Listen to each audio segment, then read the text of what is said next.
ఓం తత్సత్. సర్వేభ్యో నమః. అందరికీ నమస్కారం. ముందుగా స్పేస్‌కి స్వాగతం. దాదాపు కొన్ని నెలల క్రితం ఈ అకౌంట్‌లో ఒక పోల్ పెట్టడం జరిగింది. ఆ పోల్‌లో గ్రీక్ ఎపిక్స్ అండ్ క్షాత్రధర్మ ఈ రెండిటి టాపిక్స్ పోల్‌లో పెడితే హైయెస్ట్ వోట్స్ గ్రీక్ ఎపిక్స్‌కి వచ్చింది. కాబట్టి ఆ గ్రీక్ ఎపిక్స్ గురించి నెక్స్ట్ స్పేస్ అని అనుకున్నాము. అయితే అందులో ఒక సంతోషమైన విషయం ఏంటి అంటే, at least people are interested in knowing epics. ఇంకా మహాకావ్యాలకి ఒక చెవి ఉంది. మహాకావ్యాలు వినడానికి ఇంట్రెస్ట్ ఉంది అనేదొకటి హ్యాపీ థింగ్.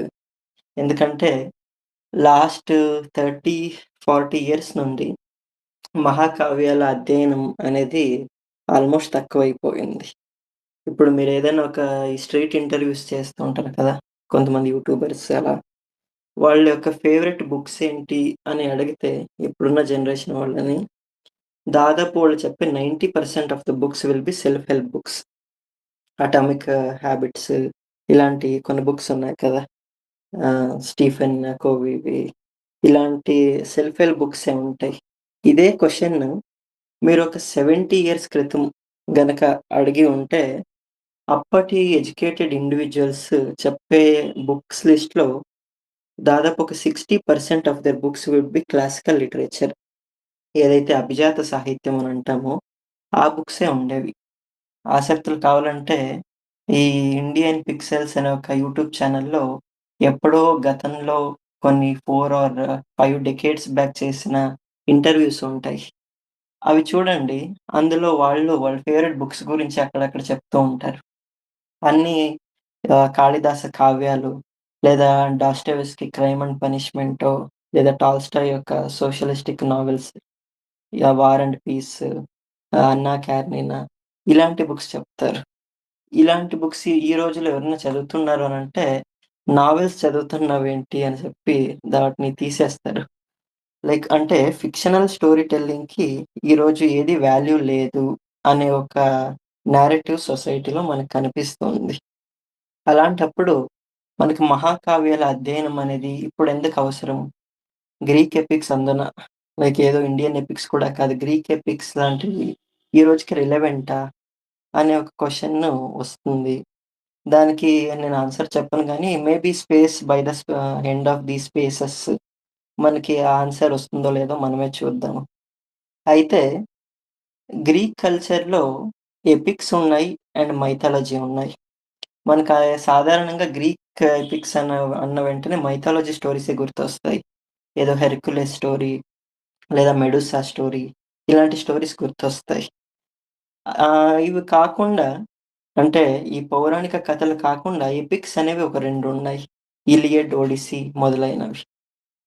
పాశ్చాత్య లోకంలో అంటే వెస్టర్న్ సివిలైజేషన్ దీంట్లో చూస్తే 5 ఎపిక్స్‌ని వాళ్ళు గ్రేట్ ఎపిక్స్ అని చెప్పి అంటారు. పాశ్చాత్య పంచమహాకావ్యాలు అని అంటారు వాటిని. అందులో 2 గ్రీక్ ఎపిక్సే. ఒకటి 'ఇలియడ్', ఇంకోటి 'ఒడిస్సీ'. ఇంకోటి లాటిన్ భాషలో వర్జిల్ కవి రాసిన 'ఈనియడ్' అనే కావ్యం. తర్వాత ఇటాలియన్ భాషలో డాంటే రాసిన 'లా దవైనా కమెదియా' అనే ఒక బుక్కు. దాన్ని ఇంగ్లీష్‌లో 'డివైన్ కామెడీ' అని అంటారు. తర్వాత English epic 'paradise last and regained' అనేది. ఇది ఈ 5 కావ్యాల్ని పంచమహాకావ్యాలు అని అంటారు. సంస్కృతంలో కూడా ఉన్నాయి పంచమహాకావ్యాలని. కాళిదాసుది 'కుమార సంభవం', కాళిదాసుది 'రఘువంశం', అరవి 'కిరాతార్జునీయం', మాగని 'శిశుపాల వధ' ఇలా పంచమహాకావ్యాలు చెప్తారు. 'శ్రీహర్షుని నైషధీయ చరితం' ఈ 5 కావ్యాల్ని మహాకావ్యాలంటారు. అయితే కావ్యానికి, మహాకావ్యానికి ఉన్న తేడా ఏంటి? పురాణ కథలకి, మహాకావ్యాలకి ఉన్న తేడా ఏంటి? ఇవన్నీ రాబోయే స్పేస్‌లో మనం ఇంకా డీటెయిల్‌గా చూద్దాము. ఇప్పుడు పురాణ కథలకి వెళ్ళే ముందు ఒక చిన్న ఎగ్జాంపుల్ ఇవ్వాలి. Like what are Puranas are mythologies అంటే ఒక చిన్న స్టోరీ చెప్పొచ్చు. ఒక 3 ఏళ్ల అబ్బాయి ఒకరోజు వాడు కరెంట్ పోయినప్పుడు లైట్ బల్బ్‌ని చూస్తూ ఉన్నాడు. మళ్ళీ కరెంట్ వచ్చిన తర్వాత లైట్ బల్బ్‌ని చూస్తున్నాడు. వాడికి అర్థం కాలేదు. బల్బ్ ఎలా వెలుగుతుంది అనేది. ఒక కాసేపయిన తర్వాత అంటే కరెంట్ పోయిన తర్వాత ఆఫ్ అయిపోతుంది. కరెంటొచ్చిన తర్వాత అది వెలుగుతుంది. వాడి వయస్సు ఇంకా 3 ఏళ్లే. వాళ్ళ నాన్నని అడుగుతాడు. అసలు ఈ బల్బు ఎలా గ్లో అవుతుంది అనంటే, వాళ్ళ నాన్న 3 ఏళ్ల అబ్బాయికి ఏం చెప్తాము? ఎలక్ట్రిసిటీ అవంతా నువ్వు ఎక్స్‌ప్లెయిన్ చేస్తే వాడికేం అర్థమవుతుంది? అదంతా మ్యాజిక్ అని అంటాడు. సరే మ్యాజిక్ ఇది అని చెప్పి అర్థం చేసుకొని, ఈ అబ్బాయే ఒక 5 ఏళ్ల కుర్రోడయితాడు. అప్పుడు కూడా మళ్ళీ ఇదే ప్రశ్న అడుగుతాడు. బల్బ్ గ్లో అవుతుంది కదా! ఎలా గ్లో అవుతుంది అనంటే, వాళ్ళ నాన్న అప్పుడు స్విచ్ బోర్డ్ చూపించి, ఇందులో ఎప్పుడు ఏలు పెట్టకూడదు. ఇక్కడ స్విచ్ ఉంది కదా! దీన్ని నొక్కితే బల్బ్ గ్లో అవుతుంది. ఇక్కడి వరకు అతనికి అర్థమయింది. ఇదే అబ్బాయి ఒక 10 ఏళ్ల తర్వాత when he is 10 years old అప్పుడు గనక వాడు ఇదే ప్రశ్న వాళ్ళ నాన్నని అడిగితే, వాళ్ళ నాన్న ఏం చెప్తాడంటే ఎలక్ట్రిసిటీ అనేదొకటుంది. అది వైర్స్‌లో ఫ్లో అవుతుంది. కాబట్టి నువ్వు స్విచ్ ఆన్ చేసినప్పుడు ఆ ఎలక్ట్రిసిటీ బల్బ్‌లోకి ఎంటర్ అవుతుంది. అప్పుడు బల్బ్ గ్లో అవుతుంది. ఇది ఒక 10 ఏళ్ల అబ్బాయికి చెప్తే అర్థమవుతుంది. అదే వాడొక 13 14 వయసైన వాడైతే వానికేం చెప్పాలి? ఇన్‌కాండిసెన్స్ అనేది ఒక ప్రిన్సిపల్ ఉంది. అదేంటంటే ఏదైనా ఒక వస్తువుని ఎక్కువ హీట్ చేస్తే లైట్ అనేది అందులోంచి ఎమిట్ అవుతుంది. ఎలక్ట్రిసిటీ థిన్ వైర్‌ని ఎక్కువ హీట్ చేసే కొద్దీ అందులో నుంచి వెలుగు పుడుతుంది. టంగ్స్టన్ ఫిలమెంట్స్ ఎంత హీట్ అయినా తీసుకుంటుంది బ్రేక్ అవ్వకుండా. కాబట్టి టంగ్స్టన్ ఫిలమెంట్స్ లైట్ బల్బ్‌లో వాడతారు. అందువల్ల బల్బ్ గ్లో అవుతుంది అని చెప్తే అప్పటికి వాడికి ఆన్సర్ దొరుకుతుంది. ఓహో! ఇందువల్ల బల్బ్ అనేది గ్లో అవుతుంది అని చెప్పి. ఇక్కడ మీరు అబ్జర్వ్ చేస్తే ప్రతి స్టేజ్‌లో ఇతనికి ఆ క్వెషన్ వచ్చింది. ప్రతి స్టేజ్‌లో డిఫరెంట్ ఆన్సర్స్ వచ్చింది. అన్ని ఆన్సర్స్ కరెక్టే. మనం పురాణాల గురించి అథవా మైథాలజీస్ గురించి డిస్కస్ చేసేటప్పుడు ఇదే ప్రిన్సిపల్స్ అక్కడ కూడా వర్తిస్తాయి. బట్ అక్కడ ఇంకా బెటర్ థింగ్ ఏంటంటే, ఇక్కడ వాళ్ళ ఫాదర్ అయితే రీజనింగ్ ఇచ్చాడు. అంటే స్టేట్మెంట్స్ చెప్పాడు. పురాణాల్లో మనకివి కథలుగా వస్తాయి. కథలుగా వచ్చినప్పుడు 2 అవుతాయి. ఒకటి మనకి ఆ ఆన్సర్ దొరుకుతుందా? దొరకలేదా? అర్థమైందా? కాలేదా? అనేది సైడ్‌కి పెడితే it will be entertaining and it will enhance hour imagination. Mythic imagination. Modern డేలో ఎందుకు ఇన్నోవేషన్స్ జరగట్లేదు? ఎందుకు క్రియేటివ్ పీపుల్ రావట్లేదు? గొప్ప గొప్ప ఆర్టిస్ట్‌లు, మ్యూజిషియన్స్ అన్న వెంటనే మనం ఒక 50 ఇయర్స్ బ్యాక్, 70 ఇయర్స్ బ్యాక్ ఉన్న వాళ్ళనే చెప్తాము. వై అనే imagination is lacking in this generation అనంటే, దానికి one of the reason we are not feeding imaginative stories to the children అనేది కూడా రీజన్ అవుతుంది. ఆల్బర్ట్ ఐన్‌స్టైన్ అందుకనే ఒక మాట అంటాడు. If you want your children to be really smart read them fairy tales అని చెప్పి అంటాడు. ఫెయిరీ టేల్స్ ఒక పిల్లోళ్ళకి ఏవైతే క్వెషన్స్ ఒస్తాయో అసలు ఈ ప్రపంచం ఏంటి? సూర్యుడేంటి? చంద్రుడేంటి? వీటికి కావాల్సిన స్టోరీస్ అవి కల్పిస్తాయి. కావాల్సిన ఇమాజినేషన్ ఫోర్‌గ్రౌండ్ కూడా దాన్ని బిల్డ్ చేస్తుంది. అలా విస్తృతంగా చూసినప్పుడు కొన్ని దేశాలకి మైథాలజీస్ ఉన్నాయి. కొన్నిటికి లేవు. భారతదేశానికి పురాణాలున్నాయి. 18 పురాణాలు, ఉప పురాణాలు ఉన్నాయి. అదే ఒక సూడానో, సొమాలియానో ఇలాంటి కంట్రీస్ చూస్తే పురాణాలు కాదు కదా! లైక్ ఏ ఒక్క లిటరేచర్ కూడా అక్కడ లేదు. అమెరికా లాంటి పెద్ద దేశానికి కూడా అంత పవర్ ఉన్న దేశానికి కూడా there is no mythology of its own. Americans mythology కోసం నానా పాటలు పడ్డారు. కొన్నేళ్ల క్రితం బ్రిటన్‌కి ఉండేదలాగా. బ్రిటన్‌కి there was no mythology. Arthurian legends అని ఏవైతే ఉన్నాయో అవి మాత్రం ఉండేవి. They had legends. 'బేవుల్ఫ్' మొదలైన లెజెండ్స్ ఉండేవి. But no mythology of its own. అప్పుడే ఈ 'జేఆర్ఆర్ టాల్కిన్' అనే ఆయన ఇంగ్లాండ్‌కి ఒక మైథాలజీ రాయాలి అని చెప్పి, ఆ 'లార్డ్ ఆఫ్ ద రింగ్స్' లాంటి నావెల్స్, 'హాబిట్' లాంటి నావెల్స్ ఇవన్నీ రాసి ఆ ఒక వాయిడ్‌ని ఫిల్ చేయడానికి ట్రై చేశాడు కానీ, but at the end of the day it became fantasy novels కానీ ఒక లెజెండేరియం లాగా బిల్డ్ కాలేదు 'లార్డ్ ఆఫ్ ద రింగ్స్.' తర్వాత దీన్నే అమెరికాలో చేయాలి అని జార్జ్ ఆర్ఆర్ మార్టిన్ ఆ 'గేమ్ ఆఫ్ థ్రోన్స్' ఇలాంటి నావెల్స్ అన్నీ వచ్చింది కదా! ఆ తర్వాత ఆయన ప్రేరణతో నెయిల్ గైమన్ మొదలైన వాళ్ళు అమెరికన్ గాడ్స్‌ని ఒక మోడర్న్ మైథాలజీ రాయడానికి ట్రై చేశారు. సో, ఇలా కొన్ని కంట్రీస్ అవి ఎంత పెద్ద దేశాలయినప్పటికీ they have no mythology of their own. ఒక దేశానికి మైథాలజీ ఉండాలి అనంటే ఏమేమి ఉండాలి? దానికి లైక్ ఏన్షియంట్ డేస్ నుండి ఏమి విలువలుండాలి అనేవి మనం ఈ గ్రీక్ స్పేసెస్‌లో తెలుసుకుంటాము. ఈ టాపిక్‌కి వెళ్ళే ముందు నేనిక్కడ మైథాలజీ, పురాణ అనే వర్డ్స్ మళ్ళీ మళ్ళీ యూజ్ చేస్తూ ఉంటాను. కాబట్టి దాని యొక్క డెఫినేషన్ డిక్షనరీ డెఫినేషన్ తెలుసుకొని వెళ్దాము. పురాణ అనే పదం పురాతి నవం. దీనికి నిష్పత్తి వరాహ పురాణంలో మనకొక చోట కనిపిస్తుంది. యస్మాత్ పురాతి అనుహీనం పురాణం తేన తత్స్మృతం నిరుక్తమత్తతో వేదాత్ సర్వపాపై ప్రముచ్యతే అని. యస్మాత్ పురాతి అనుహీనం, పురాతి నవం అంటే ఏది ప్రాచీనమైనదో, మళ్ళీ ఏది నవీనమైనదో, that which is both ancient but it is also temporary. అది పురాణానికి ఉన్న ఒక లక్షణం. ఒక ఉదాహరణ చెప్పాలి అనంటే గంగా నది. గంగా నది మనకి ఏన్షియంటా? కాంటెంపరరీనా? అనే ఒక క్వెషన్ యేసుకుంటే ఇట్ ఈస్ బోత్ అని చెప్పాలి. గంగా నది మనకు పురాణంలో వస్తుంది. రామాయణం, మహాభారతాల్లో వస్తుంది. శివుని జటాజూటంలో అని చెప్పి పురాణాల్లో అన్ని చోట్ల ఉంది. మళ్ళీ మనం కాశీకెళ్తే అదే గంగా నదిని చూస్తాము. మన హిమాలయకెళ్తే అదే గంగా నది గంగోత్రిలో కనిపిస్తుంది. సో, అలా it is both ancient but it is also contemporary. ఇది పురాణానికి ఉండాల్సిన ఒకానొక లక్షణం. ఇది కాకుండా పురాణానికి 5 లక్షణాలు చెప్తారు, పంచలక్షణాలు. వాటికెళ్ళే ముందు ఇంకొక బేసిక్ థింగ్ ఫర్ పురాణ అంటే ఎటర్నల్ వాల్యూస్ ఏవైతే ఉంటాయో, అంటే మన హ్యుమానిటీ ఎగ్జిస్ట్ అయ్యే వరకు ఏ వాల్యూస్ అయితే ఉంటాయో, వాటిని మూర్తీకరించి చెప్పడం పురాణం యొక్క లక్షణం. అంటే అన్‌ఎక్స్‌ప్లెయినబుల్ థింగ్స్‌ని కాంక్రిటైజ్ చేసి గ్రేట్ వాల్యూస్‌ని, ట్రుత్స్‌ని, క్వెషన్స్‌ని, మిస్టరీస్‌ని కాంక్రిటైజ్డ్ చేసి స్టోరీస్ ద్వారా చెప్పడం అనేది పురాణానికి ఉండే ఇంకొక లక్షణం. మైథాలజీ అనే ఇంగ్లీష్ వర్డ్‌కి ఈరోజు చాలా డిఫరెంట్ మీనింగ్స్ వచ్చాయి. మైథోస్, లోగోస్ అనే ఒక 2 పదాల కలయికతో మైథాలజీ అనే పదమొచ్చింది. వస్తుతః ప్రాచీన గ్రీక్ దీంట్లో మైథోస్, లోగోస్ అనే దానికి ఏన్షియంట్ అనే అర్థమే ఉంది. కానీ తర్వాత రోజుల్లో మైథాలజీ అనంటే అది ఫాల్స్ అనే, something that is imagined, something that is not real అనే ఒక అర్థం తీసుకొచ్చారు.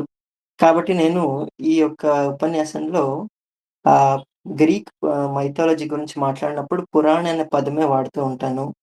ఎందుకంటే దిస్ ఫీల్స్ మోర్ యాప్ట్ అని అంతే.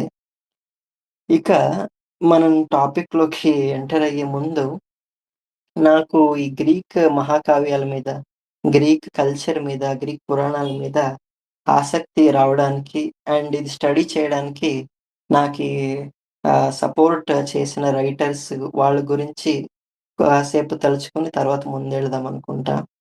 నాకు గుర్తున్నంత వరకు ఫస్ట్ టైమ్ నేనొక గ్రీక్ మైథాలజీ స్టోరీ విన్నది అనంటే, నేను స్కూల్లో ఎయిత్ స్టాండర్డ్‌లో సీబీఎస్‌ఈ సిలబస్‌లో చదివిన వాళ్ళకి గుర్తుంటుంది. బిషప్స్ క్యాండిల్ స్టిక్స్ అని ఒక లెసన్ ఉండేది ఇంగ్లీష్ లిటరేచర్‌లో. అందులో ఒక పారాగ్రాఫ్‌లో ఆథర్ ఆ స్టోరీ యొక్క హీరోయిన్‌ని హెలెన్ ఆఫ్ ట్రాయ్‌కి పోలుస్తాడు.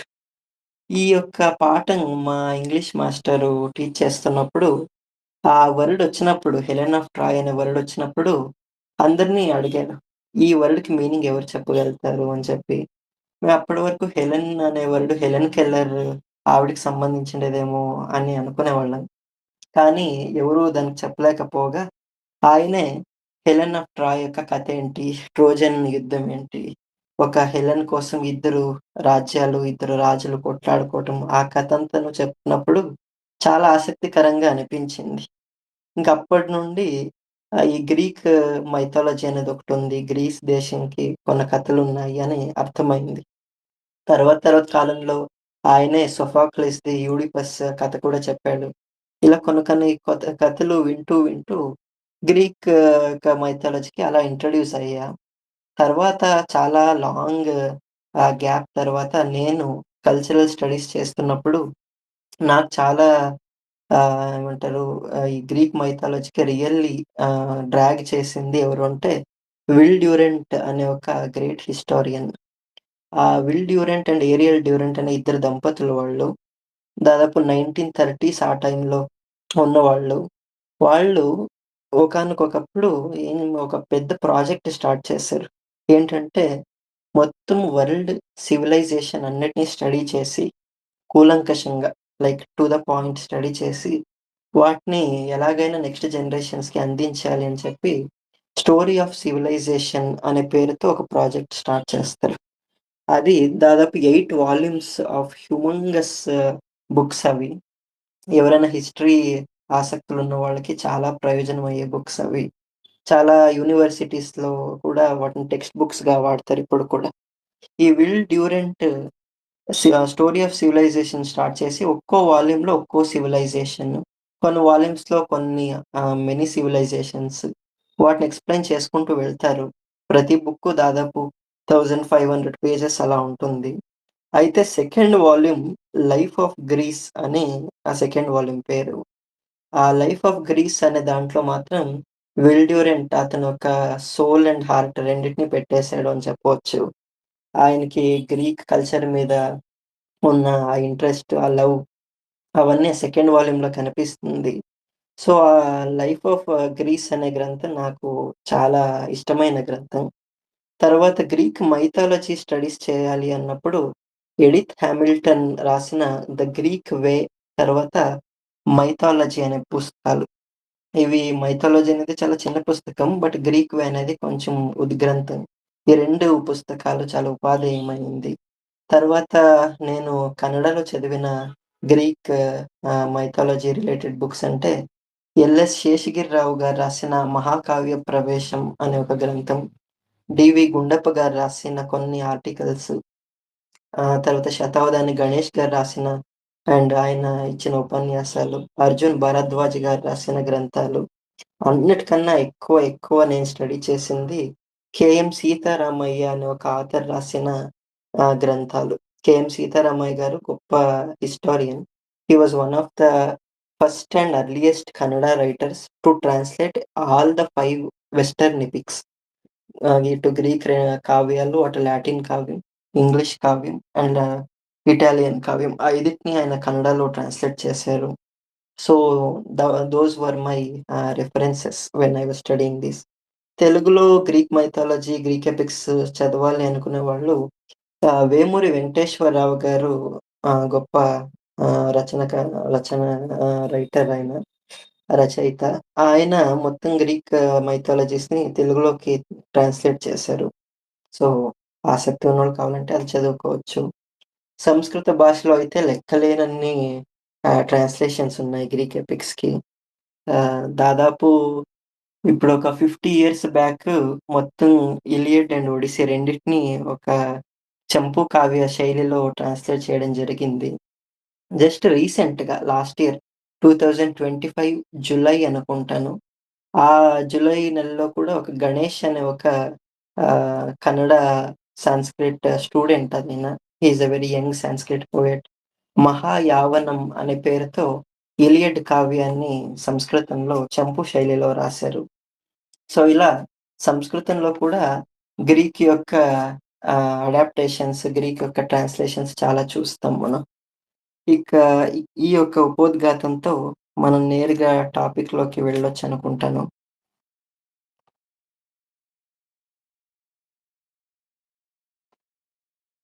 ఇప్పుడు టాపిక్‌లోకి వెళ్ళే ముందు మైథాలజీస్ గురించి లేదా మహాకావ్యాల గురించి మనం ఎప్పుడైనా స్టడీ చేయాలంటే దానికన్నా ముందు ఇప్పుడు ఒక దేవస్థానానికి వెళ్ళే ముందు ప్రదక్షిణ చేసుకొని ఎలా వెళ్తారో, మహాకావ్యాలకు వెళ్ళే ముందు చేయాల్సిన ఒక పనేంటి అంటే, వాటి యొక్క కల్చరల్ స్టడీ కూడా కొంచెం తెలిసి ఉంటే ప్రయోజనం అవుతుంది. ఇదెందుకు అనంటే, ఇప్పుడు ఉదాహరణకి ఏదో ఫారిన్ కంట్రీలో ఉండే ఒక వ్యక్తి మొట్టమొదటిసారి రామాయణం చదువుతున్నాడు అనుకోండి. తపస్వాధ్యాయ నిరతం తపస్వి వాగ్విదంబరం నారదం పరిపప్రచ్ఛ వాల్మీకిర్మునిపొంగవం. ఇది మొట్టమొదటి శ్లోకం ఉంటుంది. తపస్సు అనంటే ఏంటి? దాని యొక్క కాంటెక్స్ట్ తెలియలేదు అంటే ఆ శ్లోకం ఆ ఫస్ట్ లైన్‌లోనే ఆగిపోతాడు. తపస్సు అంటే ఏంటి? నారదుడు అంటే ఎవరు? ఈ యొక్క కాంటెక్స్ట్ తెలియాలంటే కొంచెం కల్చరల్ స్టడీ అవసరం అవుతుంది. అలానే మనం గ్రీక్ పురాణాలు, గ్రీక్ మహాకావ్యాలు స్టడీ చేయాలంటే కొంచెం కల్చరల్ ఐడియా కూడా గ్రీక్‌లో యొక్క వాల్యూస్ ఏంటి? వాళ్ళు దేన్ని నమ్మారు? వాళ్ళ యొక్క జీవన శైలి ఏంటి? వీటి గురించి క్లుప్తంగా కొంచెం తెలుసుకొనుంటే మనకి హెల్ప్ అవుతుంది. సో, ఆ ఉద్దేశంతో కొన్ని ఆహ్, సేలియంట్ ఫీచర్స్ చూద్దాం గ్రీస్‌వి. గ్రీస్ దేశం సౌత్ ఈస్ట్ యూరోప్‌కి చెందిన దేశం. మీరు గ్లోబ్‌లో గ్రీస్ యొక్క మ్యాప్ గనక చూస్తే, ఒకవైపు కంప్లీట్‌గా మెడిటరేనియన్ సముద్రమే ఉంటుంది. ఇటు ఉత్తరం నుండి దక్షిణానికి పిండస్ పర్వత శ్రేణులుంటాయి. అటు తూర్పుకి ఈజియన్ సముద్రం, ఇటు పడమటికి అయోనియన్ సముద్రం. అంటే మన భారతదేశానికి ఎలా అయితే అటు అరబ్బీ సముద్రం, Bay of Bengal, Indian Ocean ఉందో, గ్రీస్‌కి కూడా 3 సముద్రాలుంటాయి. అందువల్ల గ్రీస్ అనేది ఒక పెనిన్సులర్ కంట్రీ. యాక్చువల్లీ దాన్ని బాల్కన్ పెనిన్సులా అని అంటారు. So, Greece is a peninsular nation. ప్రాచీన నా నాటి రోజుల్లో కూడా ఈ గ్రీక్ కావ్యాల్లో దాన్ని ఒక ఐలాండ్‌గా, పెనిన్సులాగానే వర్ణించారు. హోమర్ అతను రాసిన 'ఇలియడ్' కావ్యంలో గ్రీస్ గురించి వర్ణిస్తూ ఒక సరోవరం చుట్టూ కప్పలు ఎలా ఉన్నాయో, అలా మేము ఇక్కడ రిసైడ్ అయ్యి ఉన్నాము అని చెప్పి ఒక చోట వర్ణిస్తాడు. గ్రీస్ యొక్క ఫ్లాగ్ చూస్తే కూడా మీకు ఈ జియోగ్రఫికల్ ఫీచర్స్ ఫ్లాగ్‌లో బింబం చూస్తాం. అంటే పైన ఆకాశం చాలా క్లియర్ స్కై కనిపిస్తుంది గ్రీస్‌లో. కింద చుట్టూ చూస్తే సముద్రం. వాళ్ళ యొక్క ఫ్లాగ్‌లో కూడా తెలుపు, వైట్ లైన్స్ ఏవైతే ఉంటాయి, అవి క్లౌడ్స్‌కి సంకేతంగా, బ్లూ లైన్స్ ఏవైతే ఉంటాయి, అవి సముద్రానికి సంకేతంగా చూస్తాం. ఈ 3 యొక్క సముద్రాలు కలిపి ఆ పెనిన్సులర్ ల్యాండ్ ఫార్మ్ అవుతుంది కదా! అక్కడ దాదాపు 6,000 ఐలాండ్స్ ఉన్నాయి. ఇప్పుడు కూడా అన్నే ఉన్నాయి. ఈ 6,000 ఐలాండ్స్‌లో జననివాసం ఉండేది అంటే ఇన్‌హాబిటెంట్స్ ఉండేది ఒక 200 ఐలాండ్స్‌లో ఉండుంటారు. ఇంతే గ్రీక్ మొత్తం పాపులేషన్ 6,000 ఐలాండ్స్‌లో 200 ఐలాండ్స్‌లో మాత్రం గ్రీక్ పాపులేషన్ ఉంది. ఈరోజు అట్ ప్రెజెంట్ 2021 సెన్సస్ ప్రకారం గ్రీక్ యొక్క పాపులేషన్ 1,00,00,000 ఉంది. కానీ హోమర్ ఉన్న కాలంలో గ్రీక్ యొక్క పాపులేషన్ దాదాపు ఒక 1,000,000 ఉండేది. అంతే. 1,00,00,000 కానీ, 1,000,000 కానీ మనం చూస్తే మన ఇండియాలో ఒక స్టేట్‌కి కంపేర్ చేసినా కూడా చాలా తక్కువ. ఒక సిటీకి కూడా ఇప్పుడు బెంగుళూరు లాంటి ఒక సిటీ పాపులేషన్‌ని కంపేర్ చేస్తే గ్రీక్ ఇంకా చిన్నదైపోతుంది. సౌత్ కొరియా, జపాన్ ఇలాంటి కంట్రీస్‌తో పోల్చినా కూడా చాలా తక్కువ. ఇప్పుడు కూడా అంతే తక్కువుంది. అప్పట్లో కూడా ఇంకా తక్కువుంది. అంటే గ్రీక్‌లు చాలా విషయాల్లో క్వాంటిటీలో తక్కువే ఉండేదే కనిపిస్తుంది. ఉదాహరణకి 'ఇలియడ్' అండ్ 'ఒడిస్సీ' 2 మహాకావ్యాలు కలిపితే రామాయణంలో ఒక హాఫ్ అవుతుంది. అంటే అన్ని శ్లోకాస్ ఇందులో ఉన్నాయి. ఇన్ టర్మ్స్ ఆఫ్ క్వాంటిటీ చాలా తక్కువ. ఈ గ్రీక్ పురాణ గ్రంథాలు 'ఎర్గాకై హెమరా థియాగోనియా' అనే 2 గ్రంథాలు ఒకటి చేస్తే మన వరాహ పురాణము ఆ ఒక సైజ్ అవుతుంది. కానీ మన దగ్గర స్కాంద పురాణం ఇలాంటి పురాణాల యొక్క లెంత్ చూస్తే ఒక సముద్రం అంతున్నాయి. కానీ ఒక్క విషయంలో మాత్రం ఇక్కడ గ్రీకులు మెచ్చుకోవాలి. ఏంటి అంటే, వాళ్ళలో క్వాంటిటీ ఎంత తక్కువున్నా కూడా క్వాలిటీలో మాత్రం ఎక్కడా తక్కువ లేదు. ఈ 2 మహాకావ్యాలు క్వాంటిటీలో చాలా తక్కువ శ్లోకాలు, 100 శ్లోకాలే ఉన్నా కూడా, in terms of quality they are really profound అని చెప్పి అర్థమవుతుంది. మనకి ఇంత చిన్న దేశం మన గ్లోబ్‌లో మ్యాప్‌లో చూసినా కూడా చాలా చిన్నగా అనిపిస్తుంది గ్రీస్. ఇంత చిన్న దేశం, ఇంత చిన్న కల్చర్ మొత్తం యూరోప్‌ని ఎలా శాసించింది? ఈరోజు మనం ఏదైతే యూరోపియన్ కల్చర్ అని అంటామో, అవన్నీను ఏదో ఒక రకంగా గ్రీస్ నుండి ఇన్‌ఫ్లూయెన్స్ తీసుకున్న తీసుకున్న కల్చర్సే. రోమన్ కల్చర్ కానీ, కెల్టిక్ కల్చర్స్ కానీ, లేదా బాల్కన్ కల్చర్స్ కానీ, వీటి ఫౌండేషన్స్‌కెళితే మనకి గ్రీస్ కనిపిస్తుంది. ఎలా? ఇంత చిన్న కంట్రీ అంత ఇన్‌ఫ్లూయెన్స్ ఎలా ఇచ్చేసింది? మనకి అక్కడి వరకు అక్కర్లేదు. జస్ట్ మన ఎవ్రీడే యూజ్ చేసే ఇంగ్లీష్ పదాలే చాలా వరకు గ్రీక్ పదాలే అయ్యుంటాయి. ఉదాహరణకి చెప్పాలి అనంటే ఆహ్, పానిక్ అటాక్ అని అంటాం. నాకు చాలా పానికింగ్‌గా ఉంది. పానిక్ అటాక్, పానిక్ స్ట్రోక్ అని అంటాం. పానిక్ అనే పదం గ్రీక్ పదం. పాన్ అనే ఒక దేవుడు ఆయన దేనికి దేవుడు అనంటే భయానికి, యాంక్సైటీకి హి ఈస్ ఎ డెయిటీ. ఆయన పాన్ అనే దేవుడి నుండినే పానిక్ అనే ఒక పదమొచ్చింది. అలానే మనం ఏదైనా ఆఫీస్‌లో చాలా పెద్ద టాస్క్ మనకిచ్చారు అనంటే, it is a Herculean task అని అంటాం. చాలా పెద్ద పనిది అని చెప్పి. ఈ హెర్క్యులియన్ టాస్క్ అనే ఒక నానుడి కూడా హెరాక్లిస్ అతను చేసిన 12 సాహసాలు అక్కడి నుండి వచ్చిన ఒక ఈడియమ్ అది. ఇంకా ఇలా చాలా కామన్ వర్డ్స్. ఉదాహరణకి కొరియోగ్రఫీ అని చెప్పంటాం. డాన్స్‌ని కొరియోగ్రఫీ అని అంటాం. కొరియోగ్రాఫర్ అని అంటాం. ఈ కొరియోగ్రఫీ అనే పదం కూడా కోరోస్, గ్రాఫోస్ అనే ఇద్దరు దేవతలు. కోరోస్ అనే ఒక దేవత మ్యూజస్ దేవతలో ఒకరు. ఆవిడ దేనికి దేవత అనంటే షీ ఈస్ డా గాడెస్ ఆఫ్ డాన్స్. అండ్ గ్రాఫోస్ దేనికి దేవుడు అనంటే హ్యాండ్ రైటింగ్‌కి దేవుడు. మనం ఇప్పుడు కూడా సైకాలజీలో ఒక బ్రాంచ్ ఉంది గ్రాఫాలజీ అని చెప్పి. హ్యాండ్ రైటింగ్ ని బట్టి ఒక మనిషి యొక్క మనస్థితిని అంచనా వేయడం, దాన్ని స్టడీ చేస్తారు కదా! దాన్ని గ్రాఫాలజీ అని అంటాం. గ్రాఫ్స్ అని అంటాం. సో, ఈ గ్రాఫోస్ అనే దేవత లిపికి అంటే రైటింగ్, హ్యాండ్ రైటింగ్ దీనికి దేవత. ఈ కోరోస్, గ్రాఫోస్ యొక్క సమ్మేళనం అయినప్పుడు ఏమవుతుంది అంటే, భూమి మీద నాట్యం రాయబడుతుంది అనే ఒక తత్వం. సో, భూమి మీద నాట్యం రాయబడుతుంది అన్నప్పుడు కోరోగ్రాఫోస్ అనేది ఇంగ్లీష్‌లో కొరియోగ్రఫీ అనే ఒక పదంగా మారింది. ఇలా చాలా పదాలు మీరు ఎస్పెషల్లీ బయాలజీ గనుక స్టడీ చేసేవాళ్ళైతే అందులో వచ్చే ఎన్నో సైంటిఫిక్ నేమ్స్ అన్నీను గ్రీక్ మూలాలు కనిపిస్తాయి. థియాలజీ, ఫిలాసఫీ, జిమ్నాస్టిక్స్ అనే పదం మన జిమ్‌కెళ్ళాడు, జిమ్‌కెళ్తాను ఇలా అంటుంటాం కదా! వెరీ కామన్ వర్డ్ జిమ్ అనేది.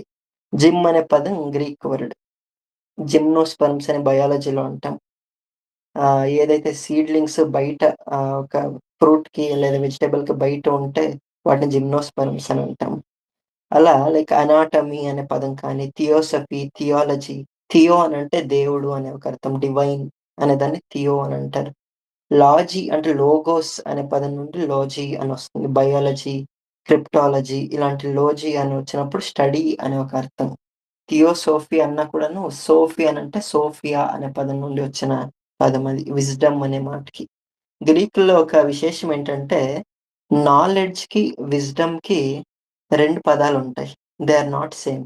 ఇంగ్లీష్‌లో మనకి నాలెడ్జ్ అన్నప్పుడు knowledge is fire, knowledge is పవర్‌ఫుల్ అన్నప్పుడు లోక జ్ఞానం గురించి మాట్లాడతాం. సంస్కృతంలో మనకి జ్ఞానం అన్నప్పుడు పరజ్ఞానం, అపరజ్ఞానం ఇలా చెప్తాం విద్యకి. అలా గ్రీక్‌లో కూడా విజ్డమ్‌కి ఒక డిఫరెంట్ వర్డ్. గ్నాసిస్, జ్ఞేయ, నాలెడ్జ్ అనే పదం అనే ఒక పదం నుండి వస్తుంది. లోగోస్ అది కూడా అక్కడి నుండినే. కానీ విజ్డమ్‌కి ఉండే పదం సోఫియా అనే పదం. అందుకని ఫిలాసఫీని ఫిలోసోఫియా అని గ్రీక్‌లో అన్నారు. ఫిలో అనంటే లవ్ అనే అర్థం. ఆస్ట్రోఫిలియా, నెఫ్నోఫిలియా ఇలా అంటాం కదా! సో, ఫిలియా అనంటే లవ్ అని, ఫిలోసోఫీ అనంటే లవ్ ఫర్ విజ్డమ్ అనే ఒక అర్థం. లవ్ ఫర్ నాలెడ్జ్ అని లేదు. That is the point. Love for wisdom అని చెప్పి అన్నారు. సో, ఇలా వాటి యొక్క మన ఎటిమాలజీస్‌లో చూస్తే కూడా చాలా స్వారస్యాలు తెలుస్తూ ఉంటాయి. వెరీ కామన్ వర్డ్స్ ట్రాజెడీ అనే పదం కానీ, మ్యూజిక్ అనే పదం 9 మంది దేవతల నుండి వచ్చిన ఇంగ్లీష్ వర్డ్ అది. ప్రాచీనంలో గ్రీక్‌లో మ్యూజస్ అని ఉంది అది. నార్సిస్టిక్ పర్సనాలిటీ అని అంటాం. Someone who is very self obsessed. Narcissistic personality, narcissism అని అంటాం. నార్సిసస్ అనే ఒక ఫ్లవర్ నుండి వచ్చిన ఒక వర్డ్ అది. ఇలా చాలా, చాలా వర్డ్స్ చెప్పుకుంటూ వెళ్తే చాలా వస్తాయి. ఈ అన్ని పదాలు కామన్‌గా యూజ్ చేసే ఇంగ్లీష్ పదాల్లో ఆల్మోస్ట్ అన్ని గ్రీక్ పదాలు కనిపిస్తాయి. లాటిన్ పదాలు ఉన్నా కూడా, ఆ లాటిన్ ఒరిజిన్స్ కూడా గ్రీక్‌లో మళ్ళీ కనిపిస్తాయి. ఈ పదాలే కాకుండా మనం రోజు వాడే వస్తువుల్లో కూడా గ్రీక్ యొక్క ఇన్‌ఫ్లూయెన్స్ చూస్తాం. రోజు వాడే వస్తువులు కొన్ని బ్రాండ్స్ నేమ్స్ చూస్తాం మనం. అవి లైక్ గ్రీక్ మైథాలజీ నుండి తీసుకున్న పేర్లు. ఉదాహరణకి నైకీ అని ఒక షూ బ్రాండ్ ఉంది. ఎన్‌ఐకేఈ నైకీ. కొంతమంది నైక్ అని ప్రొనౌన్స్ చేస్తారు. But it's Nike. ఈ నైకీ అనే షూ బ్రాండ్ ఆ పేరు తీసుకుంది గ్రీక్ మైథాలజీ నుండి. గ్రీక్ మైథాలజీలో నైకీ అనేది ఒక దేవత పేరు. ఆవిడ దేనికి దేవత అనంటే విజయానికి for victory. She is a goddess of victory అన్నమాట. మనకి ఒలింపిక్స్ స్టార్ట్ చేస్తున్నప్పుడు ఎవరైనా అబ్జర్వ్ చేస్తుంటే ఆ ఒలింపిక్ జ్యోతి వెలిగించేటప్పుడు ఈ నైకి డైటీది కొన్ని ఐకానోగ్రఫీస్ అక్కడ చూస్తాం. నైకి మీరు ఇమేజెస్‌లో ఇక్కడ స్పేస్‌లో ఇమేజెస్ చూపించడానికి అవకాశం లేదు. గూగుల్‌లో ఎప్పుడైనా ఇమేజెస్ చూస్తే ఆవిడ వింగ్డ్ గాడెస్ 2 రెక్కలుంటాయి. చేతిలో లారెల్ అనే ఒక వృక్షం యొక్క ఆకుల్ని పట్టుకొనుంటుంది. మీరు ఎప్పుడైనా ఈ ఒలింపిక్స్ అథవా కొన్ని ఫేమస్ వింబుల్డన్ మొదలైన వీటిలో చూస్తే విన్నర్‌కి ఒక క్రౌన్ లాంటిది పెడతారు. ఆ క్రౌన్‌కి ఆకులుంటాయి. ఆ ఆకుల్ని కిరీటంగా పెడతారు. అవి ఇప్పుడు కూడా చేస్తారు. ఉదాహరణకి నోబెల్ ప్రైజ్ తీసుకున్న వాళ్ళని నోబెల్ లారెట్స్ అని అంటారు. సో, ఇక్కడ లారెట్స్ అనే పదం ఎలా వచ్చింది అనంటే, లారెల్ అనే వృక్షం యొక్క ఆకులు ప్రాచీన గ్రీస్‌లో ఎవరైనా గొప్ప సాధన చేస్తే వానికి కిరీటంగా పెట్టేవాళ్ళు. సో, అక్కడి నుండి లారెల్స్ అనే పదం వచ్చింది. హి రిసీవ్డ్ సో మెనీ లారెల్స్ అని అంటారు ఇంగ్లీష్‌లో. సో, లారెట్స్ ఈ పదాలన్నీను అక్కడి నుండి వచ్చింది. సో, ఈ నైకి అనే దేవత ఆ లారెట్ వృక్షం యొక్క ఆకుల్ని చేతిలో పట్టుకొనుంటుంది. అంటే ఎవరైనా విజయానికి అంటే ఎవరైనా విక్టరీ పొందితే వాళ్ళకి వేస్తాను అన్నట్టు. ఈ నైకి దేవత క్షాత్రానికి కూడా she is a role model అన్నట్టు. ఈవిడ ఏం చేస్తుంది అనంటే, మనకి ఇంద్రుడున్నట్టే గ్రీక్ పురాణాల్లో జూయిస్ అని ఒక ఉంటాడు. అతని ప్రొనౌన్సియేషన్ ఇంగ్లీష్‌లో జూస్ అని కొందరంటారు. జియోస్ అని అంటారు. బట్ ఒరిజినల్ ప్రొనౌన్సియేషన్ ద్యౌ అనేది కరెక్ట్ ప్రొనౌన్సియేషన్. గ్రీక్ భాషలో డెల్టా, ఎప్సిలాన్, ఉప్సిలాన్, సిగ్మా ఈ 4 అక్షరాలు కలిపి ద్యౌ అని అవుతుంది. ఈ ద్యౌ అనేది మన సంస్కృతంలో దేవ అనే పదానికి చాలా దగ్గర పేరు. దెవ్ అనేది ఇంగ్లీష్‌లో జెవుస్ అని అయ్యింది. జూస్ అని అంటారు.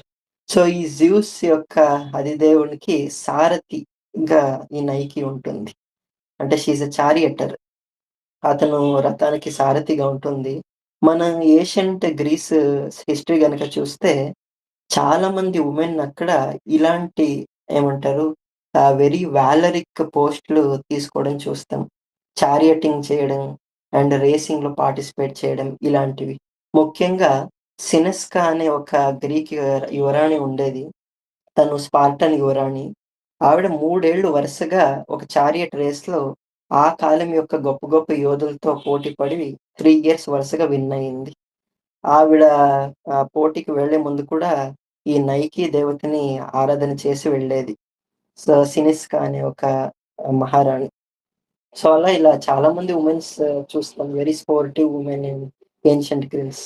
చెప్పాలంటే మన ఇండియన్ హిస్టరీలో కూడా చూస్తాం అలాగా సారథ్యం వహించిన స్త్రీలు అనగనక మనం చూస్తే రామాయణంలోనే కైకేయి కనిపిస్తుంది. దేవాసుర సంగ్రామం జరిగినప్పుడు దశరథుడు అక్కడ యోధుడిగా వెళ్లి యుద్ధం చేస్తూ ఉంటే కైకేయి అతనికి సారథిగా వెళ్తుంది. తర్వాత అతను మెచ్చుకొని కోరికలు అడగడం, వరం ఇవ్వడం, ఆమె 2 కోరికలు అడగడం, ఆ తర్వాత రామాయణ కథని మొత్తం మలుపు తిప్పడం అదంతా మనకు తెలిసిన కథే. ఇంకా మహాభారతంలో సుభద్ర సారథ్యం చేసిన ఉల్లేఖాలు కనిపిస్తుంది. అదెక్కడ అంటే ఆది పర్వంలోనే అర్జునుడు, సుభద్ర యాదవుల నుండి తప్పించుకొని వెళ్ళిపోతున్నప్పుడు అర్జునుడు యుద్ధం చేస్తూ ఉంటాడు యాదవులతో. సుభద్ర చ సారథ్యం చేస్తూ ఉంటుంది. సో, అక్కడ చూస్తాం. మళ్ళీ మహాభారతంలోనే అండ్ ఈవెన్ భాగవత పురాణంలో కూడా నరకాసురుడిని చంపేసేయడానికి వెళ్ళినప్పుడు నరకాసుర సంహారం అప్పుడు సత్యభామ సారథ్యం చేస్తుంది. అది చాలా వెరీ ఫేమస్ ఇన్సిడెంట్. దాన్ని ఇన్‌ఫ్లూయెన్స్ అయ్యి చాలా పెయింటింగ్స్ కూడా వచ్చాయి చూసుంటారు. సో, ఇలా సారథిగా ఉన్న స్త్రీలు ఏన్షియంట్ గ్రీస్‌లో కనిపిస్తారు. చాలా మందికి కొంచెం షాకింగ్‌గా అనిపించొచ్చు. చంద్రగుప్త మౌర్యుని కాలంలో యవన స్త్రీలు అంటే Greek women were hired as bodyguards for Chandragupta Maurya. దీని గురించి కౌటిల్యుడు ఉల్లేఖం చేస్తాడు. ముద్రా రాక్షస గ్రంథంలో విశాఖదత్తుడు షోణోత్తర అనే ఒక యవన స్త్రీ చంద్రగుప్త మౌర్యునికి కమాండర్ ఇన్ చీఫ్‌గా, అంగరక్షికగా అంటే బాడీగార్డ్‌గా ఉండేది అని చెప్పి మెన్షన్ ఉంది ఉల్లేఖాలు. సో, అక్కడ వరకు మనం ట్రేస్ చేయొచ్చును. ఈ సారథ్యం వహించిన గ్రీక్ స్త్రీలని.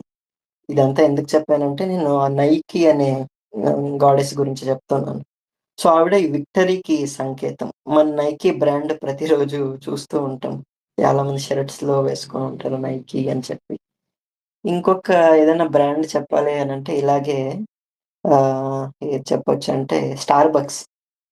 స్టార్‌బక్స్ ఎంతమంది చాలా మంది చూస్తారు. కొంతమంది వెళ్తారు అందులోకి. స్టార్‌బక్స్ యొక్క పేరు స్టార్‌బక్ అనేది అదేం గ్రీక్ మైథాలజీ వర్డ్ ఏం కాదు. అది హెర్మన్ మెవిల్ అనే ఆయన రాసిన 'మాబీ డిక్' అనే ఒక ఫేమస్ నవల. ఈ వేలింగ్ ఈ ఇండస్ట్రియలైజేషన్ స్టార్ట్ అయినప్పుడు వేల్స్‌ని హంట్ చేసేవాళ్ళు. వేల్ ఆయిల్ కోసం. That was used in running these mills and all. So, ఆ వేల్ హంటింగ్ నేపథ్యంలో వచ్చిన ఫేమస్ నవల 'మాబీ డిక్' అనే ఒక నవల. అందులో స్టార్ బక్ అనే ఒక క్యారెక్టర్ ఉంటాడు. ఆ స్టార్ బక్ అనే ఒక క్యారెక్టర్‌నే వీళ్ళు బ్రాండ్ నేమ్‌గా పెట్టుకున్నారు స్టార్ బక్స్ అని చేర్చి. అయితే ఇందులో గ్రీక్ మైథాలజీ ఎక్కడుంది? అంటే మీరు స్టార్ బక్స్ లోగో ఎప్పుడైనా గమనించి ఉంటే మీరొకటి చూస్తారు. ఒక గ్రీన్ కలర్ మర్‌మెయిడ్ లాగా ఉంటుందావిడ. సాగర కన్యలాగా. అటువైపు, ఇటువైపు చాప తోకలుంటాయండి. ఒక గ్రీన్ కలర్ వుమెన్ కనిపిస్తుంది. కొంచెం ఓల్డ్ లోగోస్ చూస్తే స్టార్‌బక్స్‌వి ఇంకా క్లియర్‌గా కనిపిస్తుంది. ఇప్పుడున్న లోగోస్‌లో కొంచెం ఫుల్ ఐకానోగ్రఫీ కనిపియదు. బట్ 2000 ఆ కాలంలో వచ్చిన లోగోలో చూస్తే ఇంకా క్లియర్‌గా ఉంది ఆ ఇమేజరీ. సో, ఆవిడ ఎవరు అనంటే సైరన్ అనే ఒక గ్రీక్ నింఫ్. అంటే మనకి అప్సరసలు ఎలా ఉన్నారో గ్రీక్ మైథాలజీలో సైరన్ అని ఒక స్త్రీ ఉంటుంది. అప్సర అనే పదం వస్తుతః నీటిలో పుట్టిన వాళ్ళు అని. అప్సరాతి. ఆపహ అనంటే సంస్కృతంలో వాటర్ అని. అందులో పుట్టిన వాళ్ళు కాబట్టి అప్సర అనంటారు. ఇంచుమించు అదే పేరే ఉంది గ్రీక్‌లో కూడా. అఫ్రోదితే అనే ఒక గ్రీక్ దేవత నీటిలోనే పుడుతుంది. అక్కడ కూడా అప్సు ఉదాతి. ఉదాక అనన్నా కూడా సంస్కృతంలో వాటర్ అనే అర్థమే. అప్సోదితే, అప్సు ఉదితే, అప్రోదితే అనవుతుంది. సో, ఎనీవే ఈ సైరన్ అనే ఆవిడ అలాంటి ఒక అప్సరస. ఆవిడేం చేస్తూ ఉంటుంది అంటే, మన సైరన్ అనే వర్డ్ కూడా వెరీ కామన్ వర్డ్. సైరన్ మోగింది, సైరన్ వినిపిస్తుంది ఇలా అంటూ ఉంటాం కదా! Siren sound. ఈ సైరన్ అనే ఆవిడ ఈ నావికులు ప్రయాణం చేస్తూ వెళ్ళినప్పుడు వాళ్ళని ఆహ్, ఈ వేరే డైరెక్షన్‌కి లైక్ మిస్‌డైరెక్షన్ చేయడానికి ఒక టైప్ ఆఫ్ సాంగ్ లాంటిది, సౌండ్ లాంటిది చేస్తూ ఉండేది. దానికి సమ్మోహితులైపోయి ఆ సెయిలర్స్ వాళ్ళ డెస్టినేషన్ మర్చిపోయి ఈ సైరన్ వైపు వెళ్ళిపోయేవాళ్ళు. సో, ఆ ఒక్క సైరన్ యొక్క ఐకానోగ్రఫీని స్టార్‌బక్స్ వాళ్ళు పెట్టుకున్నారు. స్టార్‌బక్స్ మేబీ వాళ్ళ ఇంటెన్షన్ ఏంటి అంటే, మా యొక్క కేఫేకి వచ్చిన వాళ్ళు ఇంక బయటికి వెళ్ళలేరు. They will be immersed with this అనే ఒక ఉద్దేశ్యమేమో అనుకుంటా. ఇలా చాలా బ్రాండ్ నేమ్స్ లైక్ చెప్పుకుంటూ పోతే అమెజాన్ అనే బ్రాండ్ ఏదైతే ఉంది మోస్ట్ ఫేమస్. అమెజాన్ అనే పదం కూడా అక్కడి నుండి వచ్చిందే. ఏజాక్స్ అని ఒక డిటర్జెంట్ సబ్బు ఉంది కదా! మన ఇండియాలో కొంచెం తక్కువ ఇది చూస్తాను. Mostly US ఇక్కడంతాను Ajax detergent powders అంతా వాడతా ఉంటారు. ఏజాక్స్ అనేది కూడా గ్రీక్ డైటీ యొక్క నేమ్ నుండి వస్తుంది. నాసా వాళ్ళు లాంచ్ చేసిన ఆల్‌మోస్ట్ ప్రతి మిషన్‌లో ఈ గ్రీక్ డైటీస్ యొక్క పేర్లే యూజ్ చేస్తారు. ఫర్ ఎగ్జాంపుల్ రీసెంట్‌గా ఒక 1 మంత్ బ్యాక్ ఒక మూన్ మిషన్ కంప్లీట్ అయింది కదా! 'ఆర్టెమిస్ 2' అని దానికి మిషన్ పేరు పెట్టారు. ఈ 'ఆర్టెమిస్' అనే పేరు ఎందుకు పెట్టారు అనంటే 1970స్ అప్పుడు అపోలో మిషన్స్ జరిగింది. If you remember Apollo 9, Apollo 11. Apollo అనేది Greek deity. It is a sun deity, solar deity. Apollo and Artemis వీళ్ళిద్దరూ కవలలు, ట్విన్ సిబ్లింగ్స్. సో, అప్పుడు 70స్‌లో మూన్‌కి వెళ్లారు. మళ్ళీ తర్వాత ఇన్ని ఇయర్స్ తర్వాత మూన్‌కెళ్తున్నారు కాబట్టి, ఆర్టెమిస్ అనే పేరే ఆ మిషన్‌కి పెట్టుకున్నారు. చాలా స్వారస్యంగా పెట్టారు యాక్చువల్లీ ఆ పేరు. సో, ఇలా లైక్ ఎవ్రీడే యూజెస్‌లో ఈ గ్రీక్ నేమ్స్, గ్రీక్ స్టోరీస్ అన్నీ చూస్తూ ఉంటాం. ఇంకా చెప్పాలి అనంటే, అట్ ప్రెజెంట్ సినిమా థియేటర్స్‌లో ఒక సినిమా బాగా రన్ అవుతుంది. ఒక హాలీవుడ్ సినిమా. 'యానీ హ్యాథవే', 'మెరిల్ స్ట్రీప్' వీళ్ళిద్దరూ యాక్ట్ చేసిన సినిమా. గుర్తొచ్చిందా? 'డెవిల్ వేర్స్ ప్రాడా' అనే ఒక సినిమా it is now running in theatre. అది sequel actually. Original came few years back. ఈ 'డెవిల్ వేర్స్ ప్రాడా' సినిమా కూడా గ్రీక్ మైథాలజీలో వచ్చే క్యూపిడ్ సైక్ యొక్క స్టోరీ మోడర్న్ ఇంటర్ప్రిటేషన్ అని చెప్పి అర్థమవుతుంది సినిమా చూస్తే. సో, ఇలా like in every day we see in some or the other way these Greek stories and Greek namings and all. ఒలింపిక్స్‌లో చూస్తాము. ఈ సైంటిఫిక్ నేమింగ్స్‌లో చూస్తాము. ఆర్కిటెక్చర్స్‌లో చూస్తాము. ఈ ఫిలాసఫీలో చూస్తాము. స్టేడియమ్స్ ఏం చెప్పాలంటే స్టేడియం అనే పదం కూడా గ్రీక్ వర్డే. స్టేడియాన్ అనే వర్డ్ నుండి వచ్చిందది. అంటే అప్పట్లో ఈ చారియట్ రేసింగ్ అనేది చాలా ప్రముఖంగా జరిగేది గ్రీస్‌లో. అది తర్వాత రోమన్ కల్చర్స్ వాళ్ళు కూడా అడాప్ట్ చేసుకున్నారు. ఈ 'బెన్ హర్' లాంటి సినిమాల్లో మీరు చూసుంటారు. చారియట్ రేసింగ్ అనేది చాలా పివటల్ రోల్ ప్లే చేస్తుంది అందులో. సో, ఈ స్టేడియాన్ అనంటే ట్రాక్‌ని స్టేడియాన్ అని పిలిచేవాళ్ళు. తర్వాత స్టేడియం అనేది ఆడిటోరియంని స్టేడియం అనే ఒక అర్థానికి వచ్చింది. సో, ఇలా లైక్ మెనీ వర్డ్స్ చెప్పుకుంటూ పోతే చాలా ఉన్నాయి. మనకి పీరియాడిక్ టేబుల్స్‌లో వచ్చే ఎన్నో ఎలిమెంట్ పేర్లు కూడా గ్రీక్ పేర్ల నుండి ఇన్‌ఫ్లూయెన్స్ అయ్యి వచ్చిన పేర్లు.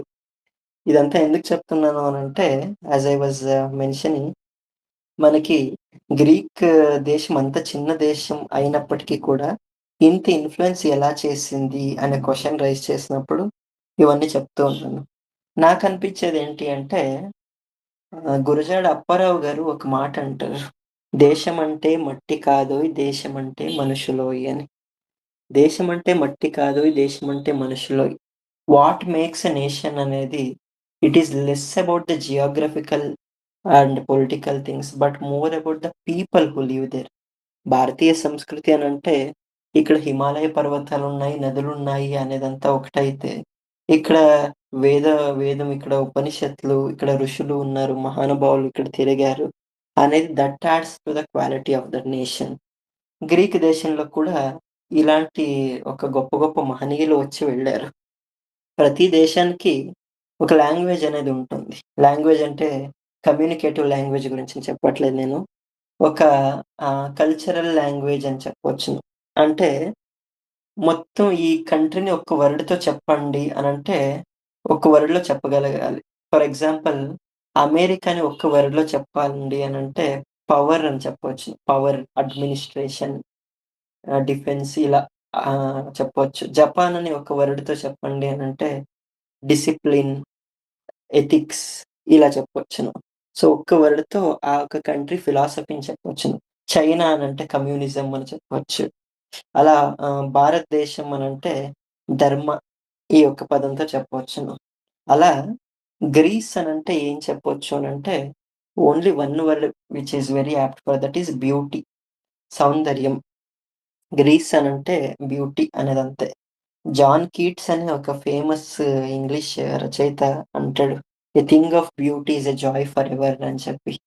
ఆయన ఒకానొకప్పుడు గ్రీక్ ఎపిక్స్ స్టడీ చేయాలి అని చెప్పి ఆయనకి బెస్ట్ ట్రాన్స్‌లేషన్స్ తెలియక జార్జ్ చాప్‌మ్యాన్ అనే ఒక ఫేమస్ ఓల్డ్ ఇంగ్లీష్ పోయెట్ చేసిన ట్రాన్స్‌లేషన్ చదివి చాలా పిచ్చెక్కిపోయి ఆ గ్రీక్ 'ఓడ్ టు గ్రీక్' అని ఒక పద్యం రాసాడాయన.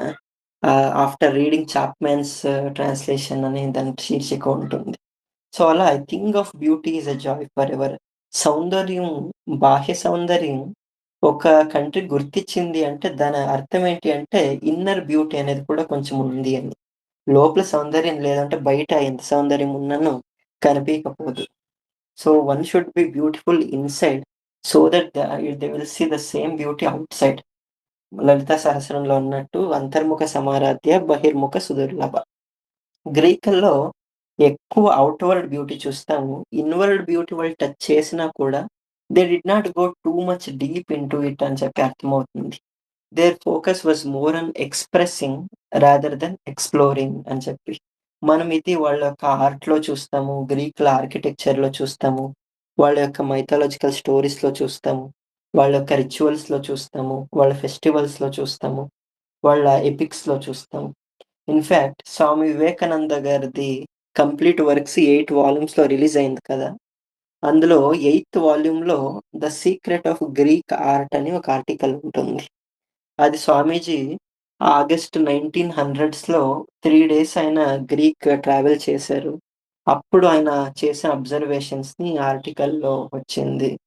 'ద సీక్రెట్ ఆఫ్ గ్రీక్ ఆర్ట్‌లో' ఆయన కొన్ని చాలా మంచి అబ్జర్వేషన్స్ చేస్తారు. ఆయనేమంటారంటే ఆర్టికల్‌లో గ్రీకుల యొక్క కళ ఎక్కువ నేచర్‌ని ఇమిటేట్ చేస్తుంది.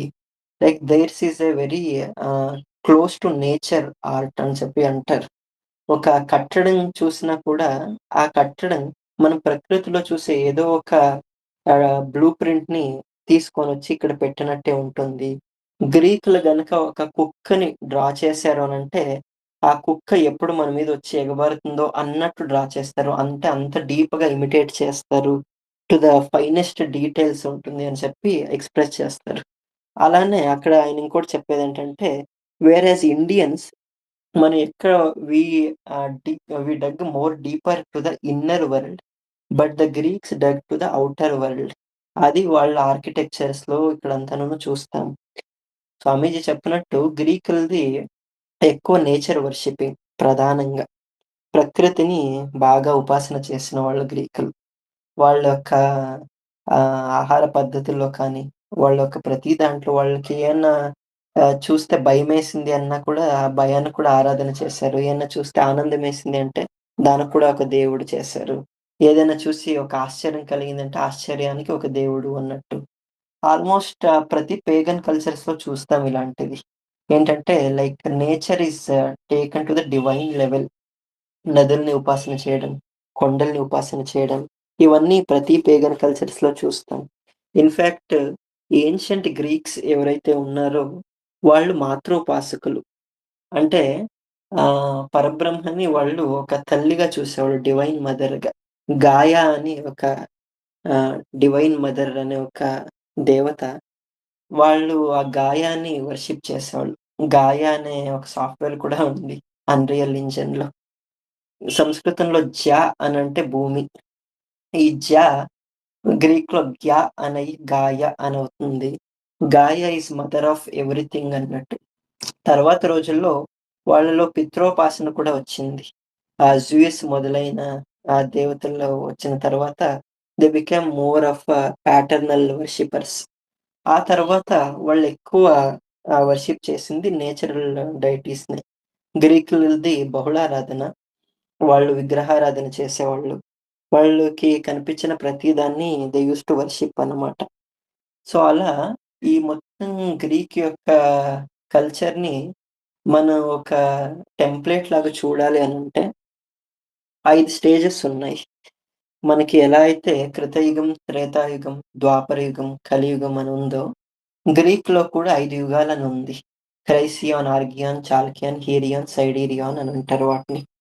ఇంగ్లీష్‌లో చెప్పాలి అనంటే golden age, silver age, bronze age, heroic age, iron age అని 5 యుగాలు. ఈ యుగాల్లో ఏమేం జరిగింది అనంటే, ఈ హెసియోడ్ అనే కవి వీటిని 'ఎర్గాకై హెమరా' అనే గ్రంథంలో చెప్తాడు. గోల్డెన్ ఏజ్‌లో మన కృతయుగంలో ఎలా అయితే అందరూ సుఖంగా, సంతోషంగా ఉండేవాళ్ళో, ఇక్కడ కూడా అలాంటిదే. మనుషులందరూ చాలా సుఖంగా ఉండేవాళ్ళు. ఆ కాలంలో ఏడాది ప్రతి నెలలో కూడా వసంత ఋతువే ఉండేది. అంటే ఏడాది పూర్తి 12 నెలలు కూడా వసంత ఋతువే ఉండేది. ఎలాంటి ఉపద్రవాలుండేది కాదు. వాల్కానిక్ ఎరప్షన్సో లేదా తుఫాన్‌లో ఎందుకంటే గ్రీస్ అనేది కోస్టల్ కంట్రీ కదా! సునామీలో ఇలాంటివేవి ఉండేవి కాదు. ఎవరికీ రోగాలు లేదా అకాలికంగా మరణం చెందేది ఇవేవి ఉండేది కాదు. ఆ గోల్డెన్ ఏజ్‌ని ఏజ్ ఆఫ్ క్రోనోస్ అని అంటారు.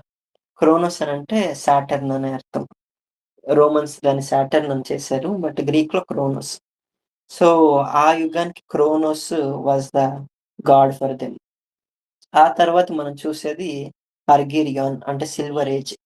ఈ సిల్వర్ ఏజ్‌లో క్రోనోస్ కొడుకు Jesus he becomes the primary deity. ఈ సిల్వర్ యుగంలో 3 ఋతువులుంటాయి. Monsoon, summer, winter. ఇంతకుముందు ఏడాదంతా వసంత ఋతువు ఉండేది. బట్ ఈ యొక్క యుగంలో 3 ఋతువులు మాత్రం ఉంటాయి.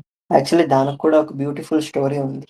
అసలు ఋతువులనేది ఎలా వచ్చింది గ్రీక్ కల్చర్‌లో అనే దానికి ఒక మైథాలజికల్ స్టోరీ ఏంటి అంటే, డెమెటర్ అనే ఒక దేవత. ఆవిడ అగ్రికల్చర్‌కి దేవత. అగ్రికల్చర్ అండ్ నరిష్మెంట్ వీటికి దేవత ఆవిడ. ఆవిడకి ఒక కూతురుండేది పెర్సిఫోనీ అని చెప్పి. కూతురు మహా సౌందర్య రాశి. తల్లి చాలా జాగ్రత్తగా కూతుర్ని పెంచి పోషిస్తూ ఉంటుంది. ఒకరోజు కూతురు ఉన్నట్టున్నట్టుగా మాయమైపోతుంది. కనిపీయకుండా ఎళ్ళిపోతుంది. డెమెటర్ కూతురు ఎక్కడ పోయింది అని చెప్పి అన్ని చోట్ల వెతుకుతుంది. ఎక్కడా కనిపియదు. ఆవిడ భూలోకమే కాకుండా మిగిలిన లోకాలన్నీను ఒక రౌండేసుకొనొస్తుంది. ఎక్కడా కనిపియదు.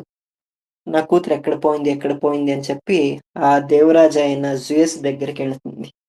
వెళ్లి జూయస్‌ని అడిగితే అతనంటాడు, "పాతాళ లోకంలో ప్లూటోనంటే హేడిస్ అని. ఆ హేడిస్ నీ కూతురిని పెట్టుకున్నాడక్కడ. నీ కూతురు ఏం చేసింది అంటే పాతాళ లోకానికి వెళ్ళిన తర్వాత అక్కడొక పొమోగ్రానేట్ ట్రీ కనిపించింది. దాని యొక్క ఫలం ఒక పొమోగ్రానేట్ తింటే ఇంకక్కడ బందీగా ఉండిపోవాల్సిందే. సో, అలా ఆమె ఒక పొమోగ్రానేట్ తినింది కాబట్టి ఇంక బయటికి రాలేదు" అనంటే, ఇంక నా కూతురు బయటికి రాదా అని చెప్పి ఆమె డెమెటర్ అంటే she is the deity of agriculture అని చెప్పాను కదా! భయంకరమైన రోదన పడుతుంది. అంటే షీ స్టార్ట్స్ క్రయింగ్. అప్పుడు ఆవిడ యొక్క అశ్రువుల నుండి వచ్చింది సమ్మర్ అండ్ వింటర్ అనే ఒక కల్పన. Summer and winter are not apt for agriculturing కదా! సో, ఈవిడ ఎక్కువ ఏడ్చే కొద్దీ వింటర్ ఇంకా ఎక్కువ ఇంటెన్స్ అయింది. దానివల్ల అగ్రికల్చర్ అనేది స్టాప్ అయింది. అప్పుడేం చేశారు అనంటే, ఈ డెమెటర్ దగ్గరికి వెళ్లి, ఇలా పర్సిఫోనిని ఆవిడ కూతురిని ఆవిడకిచ్చేయి అనంటే, ఈ హేడిస్ ఏం చేస్తాడు, లేదు నేనొక పని చేస్తాను. ఏడాదికి ఒక 6 మంత్స్ ఈవిడ పర్సిఫోని భూలోకంలో ఉంటుంది. ఇంక మిగిలిన కొన్ని మంత్స్ ఇక్కడ పాతాళ లోకంలో ఉంటుంది అని ఒక ఒప్పందం చేస్తాడు. సో, ప్రతి ఏడాది 6 మంత్స్ కూతురు భూలోకానికొచ్చినప్పుడు చాలా సంతోషంగా ఉంటుంది ఈ డెమెటర్. ఆవిడ సంతోషం నుండి వసంత ఋతువు, తర్వాత వర్షా ఋతువొస్తాయి. మళ్ళీ కూతురు 6 నెలల తర్వాత వెళ్ళిపోయేటప్పుడు ఈమె బాధపడుతుంది. అండ్ కన్నీళ్లు పెట్టుకుంటుంది. అప్పుడు ఈ సమ్మర్ అండ్ వింటర్ ఒస్తుంది అనే ఒక కల్పన. That is the Greek idea of seasons అన్నమాట. ఈ సిల్వర్ ఏజ్‌లో అంటే ఈ స్టోరీస్ అన్నీ దేన్ని సంకేతిస్తాయి అనంటే, ఈ కాలంలో అగ్రికల్చర్ అనేది గ్రీక్‌లో స్టార్ట్ అయ్యింది అని చెప్పి అర్థమవుతుంది.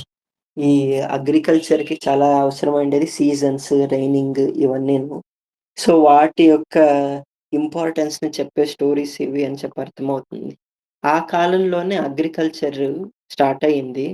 అగ్రికల్చర్ హార్వెస్టింగ్ చేసిన తర్వాత వచ్చిన ఫలాల్ని అన్నిటిని ఈవిడకి సమర్పించేవాళ్ళు. నైవేద్యంగా ఇచ్చేవాళ్ళు.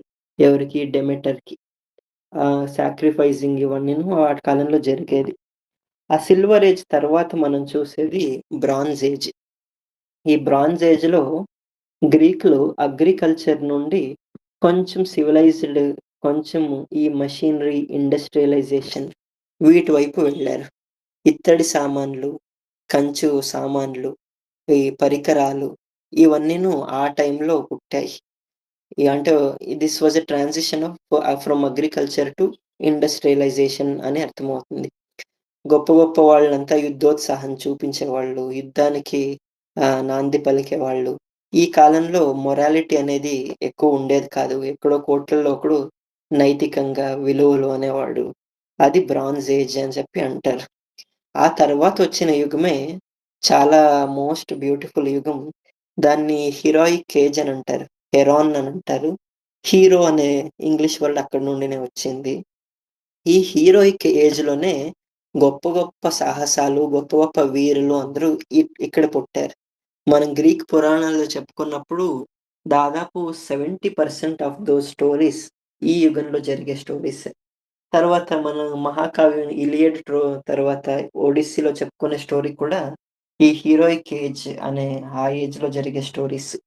అదొక రకంగా మనకి కలియుగం, ద్వాపరం యొక్క యుగ సంధి ఎలాగో వీళ్ళకి అది అలాగా హీరోయిక్ ఏజ్ అనేది.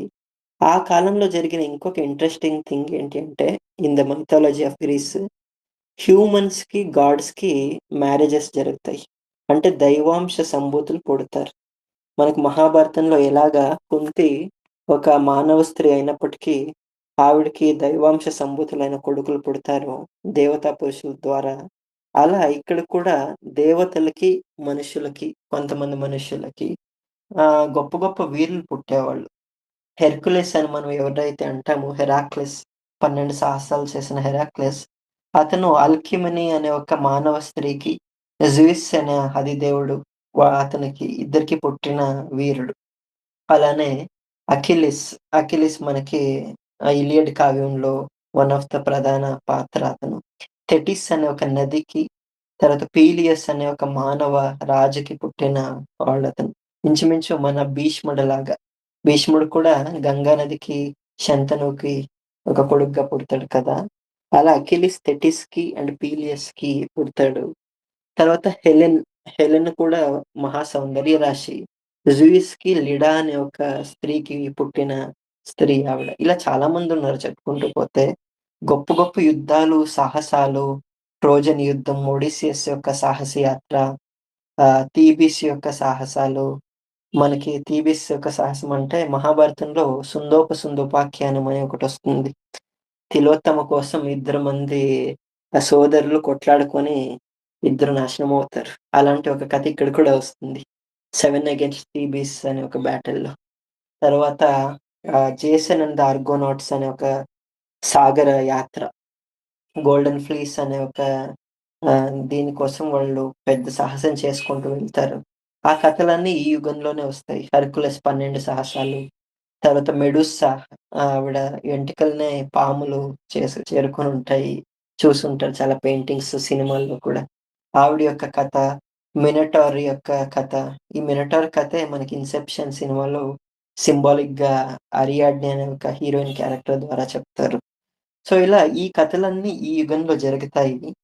ఈ హీరోయిక్ ఏజ్ అయిపోయిన తర్వాత వచ్చిన ఏజ్ ఐరన్ ఏజ్. ఐరన్ ఏజ్‌లో ఏం జరిగింది అంటే, అప్పటి వరకు ఉన్న మహావీరులు, యోధులు అంతా వాళ్ళ వాళ్ళ ఉత్తర లోకాలకు వెళ్ళిపోతారు. ఇంకా ఆ యుగంలో ఓన్లీ వర్క్, వర్క్, వర్క్ అనేదే ఉండేది. ఈ 'ఎర్గా కై హెమర్' అనే గ్రంథం పేరు కూడా ఇంగ్లీష్‌లో 'వర్క్ అండ్ డేస్' అనే ఉంటుంది దాని ట్రాన్స్‌లేషన్. కానీ ఐరన్ ఏజ్‌లో జరిగిన గొప్ప థింగ్ ఏంటి అనంటే ఈ మహాకావ్యాలు, పురాణాలు ఇవన్నీ రాయబడింది ఆ కాలంలో. హెసియాడ్ అతను రాసిన 'థియోగని' అండ్ 'ఎర్గా కైహెమెరా' ఈ కాలంలోనే. హోమర్ ఉన్నింది ఈ కాలంలోనే. గొప్ప గొప్ప దేవాలయాలన్నీను నిర్మాణం జరిగింది ఆ కాలంలోనే. పార్థెనోన్ అని అంటారు. ఆ దేవాలయాలంతాను ఆ ఐరన్ ఏజ్‌లోనే కట్టబడ్డాయి. అండ్ అన్నిటికన్నా ముఖ్యంగా థియేటర్స్. గొప్ప గొప్ప రైటర్స్, ఫిలాసఫర్స్ అందరూ ఈ కాలంలో పుట్టారు. సోఫోక్లిస్, 4 ట్రాజెడీస్ అని చాలా ఫేమస్. 'యూడిపస్ రెక్స్' మొదలైనవి. పేస్కలెస్, యూరిపిడెస్, అరిస్టోఫెనెస్ అనే రైటర్, కామెడీ రైటర్. తర్వాత హెరోడాటస్ లాంటి హిస్టారియన్. ఇప్పుడు కూడా ఫాదర్ ఆఫ్ వెస్టర్న్ హిస్టరీ అంటే హెరోడాటస్ అని అంటారు కదా! సో, వాళ్ళందరూ ఆ కాలంలో వచ్చిన వాళ్ళు. అండ్ ఫిలాసఫీలో కూడా సోక్రటీస్, అరిస్టాటిల్, ప్లేటో వీళ్ళందరూ ఈ యుగంలో వచ్చిన వాళ్ళు. గ్రీక్ ఫిలాసఫర్స్‌లో వుమెన్ ఫిలాసఫర్స్ కూడా చాలా మందున్నారు. సాఫో లాంటి వుమెన్ ఫిలాసఫర్ ఆవిడ ఆ కాలంలో ఉన్న ఎగ్జిస్టింగ్ ఫిలాసఫీకి కంప్లీట్‌గా అపోజిట్ ఫిలాసఫీ ఆవిడది. కానీ ఆవిడని కూడా గ్రేట్ ఫిలాసఫర్‌గానే ఆ ఒక సొసైటీ అప్రిషియేట్ చేసింది, యాక్సెప్ట్ చేసింది. పైథాగరస్, యూక్లిడ్, తర్వాత హిపర్కస్, అరిస్టార్కస్ వీళ్ళంతా మ్యాథమెటీషియన్స్ అండ్ ఆస్ట్రాలజర్స్. వీళ్ళందరూ కూడా ఈ కాలంలో వచ్చిన వాళ్ళే. ముఖ్యంగా జ్యోతిష శాస్త్రంలో చాలా గొప్ప న్యూ ఫైండింగ్స్ అనేవి జరిగింది ఈ కాలంలో. ఎందుకంటే టాలెమీ 2 ఉద్గ్రంథాలు రాసాడు. 'టెట్రాబిబ్లోస్', 'అల్మగెస్ట్' అనే ఒక గ్రంథాలు. మనకి ఇంచుమించు చెప్పాలంటే వరాహమిహిరుని బృహజ్జాతకాకి ఎలా అయితే ఉన్నాయో అలాంటిది ఇవి. సో, ఆ 2 గ్రంథాలు ఆ టైంలో వచ్చాయి. సో, ఇలా ప్రతి ఒక్క ఫీల్డ్‌లోనూ ఆర్ట్‌లో కానీ, ఆర్కిటెక్చర్‌లో కానీ, ఫిలాసఫీలో కానీ, అండ్ ఈవెన్ మిలిటరీలో కానీ, నేవీ పవర్, డెమోక్రసీ అనే పదం కూడా అక్కడి నుండినే చూస్తాం. ఫస్ట్ డెమోస్తనీస్ అనే ఒక ఒరేటర్ ఈ సినిసిజం అని అంటాం కదా! One of the philosophies. Diogenes వల్ల వచ్చిన ఫిలాసఫీ అది. అది పుట్టింది కూడా అదే కాలంలోనే. స్కెప్టిసిజం అదొక ఫిలాసఫీ. పైరో అనే అతని నుండి వచ్చిన ఫిలాసఫీ అది. ఫ్లక్స్ ఫిలాసఫీ అని అంటారు కదా! వన్ ఆఫ్ ద ఈ నిహిలిజం లాంటి ఫిలాసఫీ అది. ఫ్లక్స్ ఫిలాసఫీ, హెరాక్లిటస్ నుండి వచ్చిన ఫిలాసఫీ. అండ్ అన్నిటికన్నా నాకు చాలా ఫేవరెట్ గ్రీక్ ఫిలాసఫీ ఎపిక్యూరియనిజం అనేది. అది ఎపిక్యూరస్ అనే అతని నుండి వచ్చిన philosophy. It is very close to nature అని చెప్పొచ్చును. చాలా గొప్ప తత్వాలున్నాయి ఇందులో. స్టాయిసిజం అని ఈరోజు ఏదైతే most of the millennials and Gen Zs చాలా హైప్ చేస్తూ ఉంటారు కదా! ఇన్‌స్టాగ్రామ్‌లో స్టాయిక్‌గా ఉండాలి. Stoic mentality. ఈ స్టాయిసిజంకి రూట్స్ ఇక్కడే పడింది. జెనో అనే ఒక philosopher he laid the foundations for stoicism. తర్వాత కాలంలో రోమన్ ఇన్వేజన్ అయినప్పుడు రోమన్ రాజు మార్కస్ ఏరిలియస్ మెడిటేషన్స్ అని రాసిన తర్వాత it went to the western countries అని అర్థమవుతుంది. సో, అలా ఈ ఐరన్ ఏజ్ అనేది చాలా ఇయర్స్ లాస్ట్ అయింది. It was the best of times. ఈ కాలంలో గ్రీక్ తన యొక్క పినాకల్‌ని చూసింది అని చెప్పవచ్చు.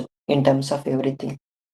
ఆ తర్వాతొచ్చిన కాలమే very, very depressing and Greek culture కంప్లీట్‌గా పడిపోయిన కాలం.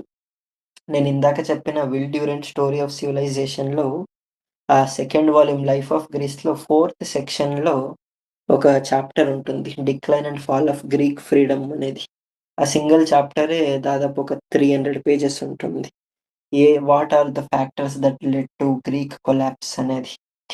ఎందుకంటే డార్క్ ఏజెస్ స్టార్ట్ అయినప్పుడు మనకి డార్క్ ఏజెస్ అంటే సాధారణంగా 2 డార్క్ ఏజెస్ ఉన్నాయి. ఒకటి యూరోపియన్ దీంట్లో జరిగిన డార్క్ ఏజ్. అది రెనెసాన్స్ కాలంలో దానికి సొల్యూషన్ వచ్చింది. బట్ గ్రీక్‌కి జరిగిన డార్క్ ఏజ్‌కి ఎటువంటి సొల్యూషన్ లేదు. మైసీనియన్ సివిలైజేషన్ కొలాప్స్ అయిన తర్వాత అంటే ఈ iron age, bronze age end అయిన తర్వాత గ్రీక్‌లో ఇంటర్నల్ కాన్‌ఫ్లిక్ట్స్ స్టార్ట్ అయ్యాయి. దీనికి రోమన్స్ కూడా చాలా కారణం. రోమన్స్ స్టార్టెడ్ ఏమంటారు erupting fire between Greek cities. ప్యాలెస్‌లు, సిటీలన్నీ డెస్ట్రాయ్ అయ్యాయి. కింగ్స్, రాజులంతా పవర్‌లెస్‌గా అయిపోయారు. అడ్మినిస్ట్రేషన్ అనేది పడిపోయింది. అప్పటి వరకు బ్రాంజ్‌ని యూజ్ చేసేవాళ్ళు. దాన్ని ఐరన్ రీప్లేస్ చేసింది. పాపులేషన్ కంప్లీట్‌గా పడిపోయింది. అప్పటి వరకు ఎలాంటి రోగాలు ఏమి లేనిది ఫస్ట్ టైమ్ ప్లేగ్ వ్యాధి వస్తుందక్కడ. గ్రీక్ యొక్క లిపినే కంప్లీట్‌గా వానిష్ అయిపోతుంది. లినియర్ బి అనే ఒక గ్రీక్ లిపి ఉండేది. మహాకావ్యాలన్నిటికి వాడుకున్న లిపి అది. కంప్లీట్‌గా దాన్ని తీసేస్తారు. ఆర్ట్ కూడా గ్రీక్ ఆర్ట్ అంత ఉచ్ఛ్రాయంగా వెళ్ళిన ఆర్ట్ చాలా మీడియాకర్ అయిపోతుంది. ఆ కాలంలో వచ్చిన పాటరీ వెజల్స్ ఇప్పుడు కూడా మ్యూజియంలో చూస్తాం మనము.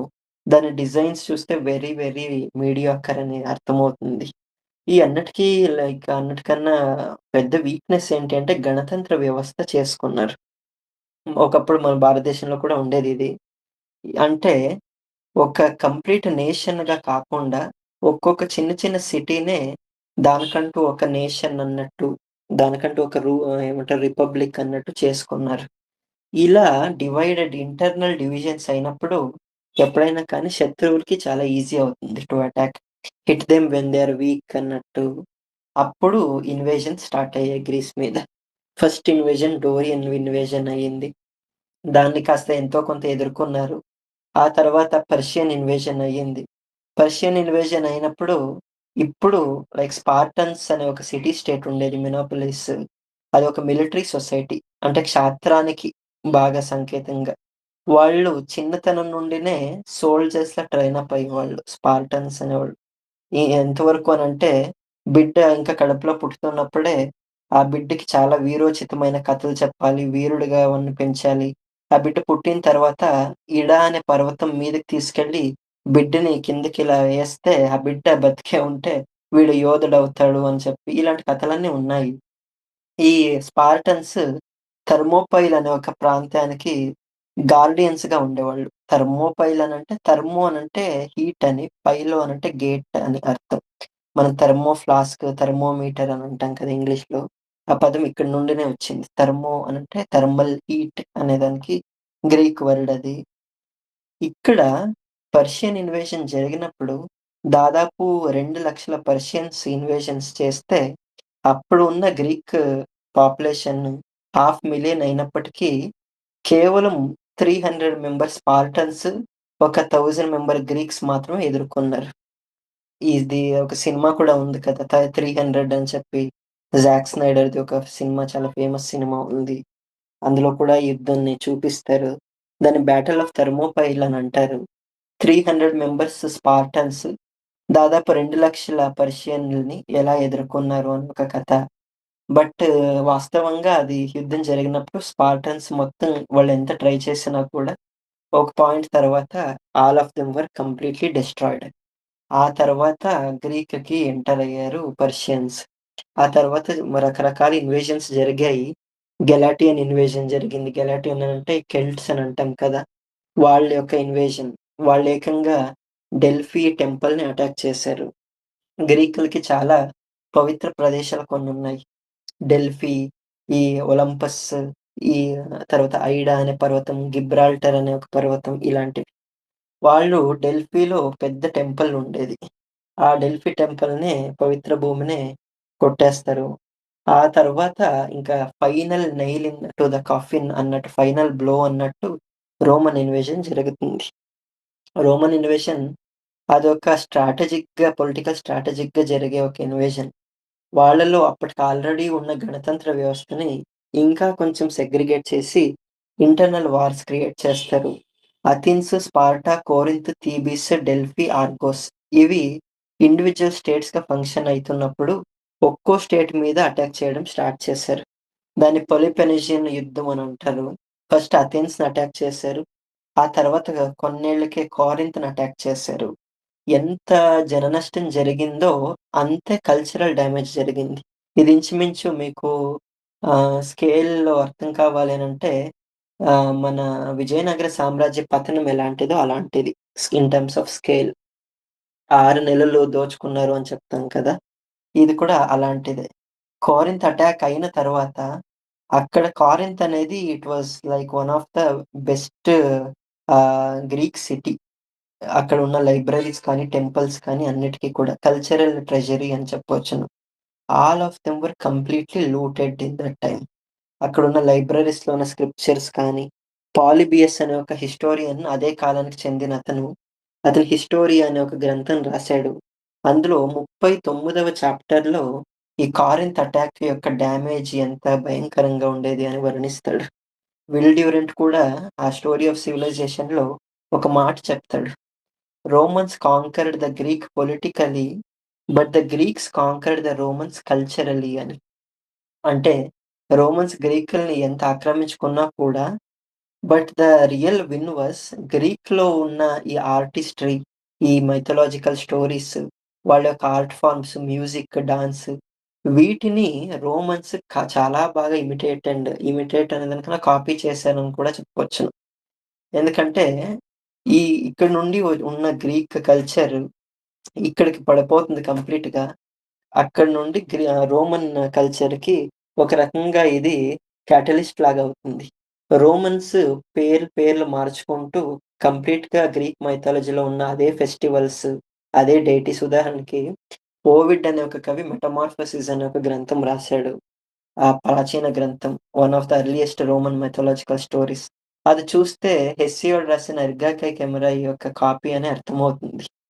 ఇక్కడ జ్యూస్ అధిదేవుడిగా ఉంటే, అక్కడ జూపిటర్ ఉంటాడు. ఇక్కడ హీరా క్షాత్రానికి దేవతగా ఉంటే, అక్కడ జూనో ఉంటుంది. ఇక్కడ క్షాత్రానికి మేల్స్‌లో ఏరిస్ ఉంటే, అక్కడ మార్స్ ఉంది. మనం మార్షియల్ ఆర్ట్స్ అని అంటాం కదా! మార్షియల్ ఆర్ట్స్ అంటే మార్స్ అనే పదం నుండినే వచ్చిన వర్డ్ అది. ఆఫ్రోడిటే అక్కడ వీనస్ అనవుతుంది. ఇక్కడ హేడిస్ అక్కడ ప్లూటో అనవుతుంది. ఇక్కడ అథీనా అక్కడ మినెర్వా అనవుతుంది. ఇలా కంప్లీట్‌గా జస్ట్ పేర్లు మార్చుకొని స్టోరీస్ ఇమిటేట్ చేయడం జరిగింది. ఇక్కడ like not just in terms of stories political ideologies కూడా. గ్రీకులకి ఏదైతే కంప్లీట్ డెమోక్రసీ ఉండేదో, రోమ్‌లో అదే రిప్రజెంటేటివ్ సిస్టమ్ అనయ్యింది. గ్రీకులు ఆర్కిటెక్చర్‌లో ఏదైతే అక్రోపోలిస్ అనేది ఉండేదో, అక్రోపోలిస్ అంటే పోలిస్ అనంటే సిటీ అని, అక్రో అనంటే స్టేడియం లాంటిది. మనకి అసెంబ్లీ హాల్స్ ఎలాగా పార్లమెంట్, అలాంటిది గ్రీకులకుండేది. దాన్ని అక్రోపోలిస్ అనేవాళ్ళు. అక్కడ డిబేట్స్, సెషన్స్ జరిగేవి. గ్రీక్స్ దాన్ని సెనేట్ హౌస్ అని రోమన్స్ దాన్ని సెనేట్ హౌస్ అని చేసుకున్నారు. గ్రీకుల యొక్క కాలమ్స్, సిమెట్రీ వాళ్ళ ఆర్కిటెక్చర్‌లో చాలా ఇంపార్టెంట్ అయ్యేవి. దాన్ని డోమ్స్, ఆర్చెస్‌గా చేసుకున్నారు. ఫ్రీ మేసన్రీ అనే ఒక సీక్రెట్ సొసైటీ కూడా ఆ కాలంలోనే పుట్టింది అని చెప్పి అంటారు. ఆ తర్వాత రోమ్ నుండి అది లాటిన్‌కి వెళ్ళింది. లాటిన్‌లో అనేక ట్రాన్స్‌లేషన్స్ జరిగింది. వర్జిల్ రాసిన 'ఈనియడ్' కావ్యం చదివితే లైక్ 'బర్త్ ఆఫ్ రోమ్' అనే ఒక ఫస్ట్ చాప్టరే అది. అందులో రోమన్స్ ఎక్కడి నుండి వచ్చారు అనే దాని గురించి వివరాలొస్తాయి. తర్వాత అక్కడి నుండి ఇటాలియన్ ట్రాన్స్‌లేషన్స్ రకరకాలుగా ఈ గ్రీక్ కల్చర్ అనేది స్ప్రెడ్ అవుతూ వెళ్ళింది. ఇంకా చెప్పాలంటే రోమన్ ఎంపైర్ కూడా కొలాప్స్ అయిన తర్వాత అంటే మతీయమైన ఆగ్రహాలు చాలా ఎక్కువైపోయేసరికి కాన్స్టాంటినోపల్ పడిపోతుంది. ఆ తర్వాత పాంపే నగరం కంప్లీట్‌గా ఏదో వీళ్ళు చేసుకున్న కర్మ వీళ్ళనే వెంటపడినట్టు పాంపే నగరం ఒక జ్వాలాముఖి విసువస్ అనే ఒక పర్వతం యొక్క జ్వాలాముఖి వచ్చి మొత్తం పాంపే నగరాన్ని నాశనం చేసేస్తుంది. అక్కడితో రోమన్ ఎంపైర్ కంప్లీట్‌గా కొలాప్స్ అయిపోగా చాలా ఏళ్ల తర్వాత మళ్ళీ we should go back to the roots అన్నట్టు యూరోపియన్ సివిలైజేషన్ అంతా రెనెసాన్స్ అని స్టార్ట్ చేశారు. రెనెసాన్స్ పునరుజ్జీవన కాలం, ద ఏజ్ ఆఫ్ రెనెసాన్స్ అని.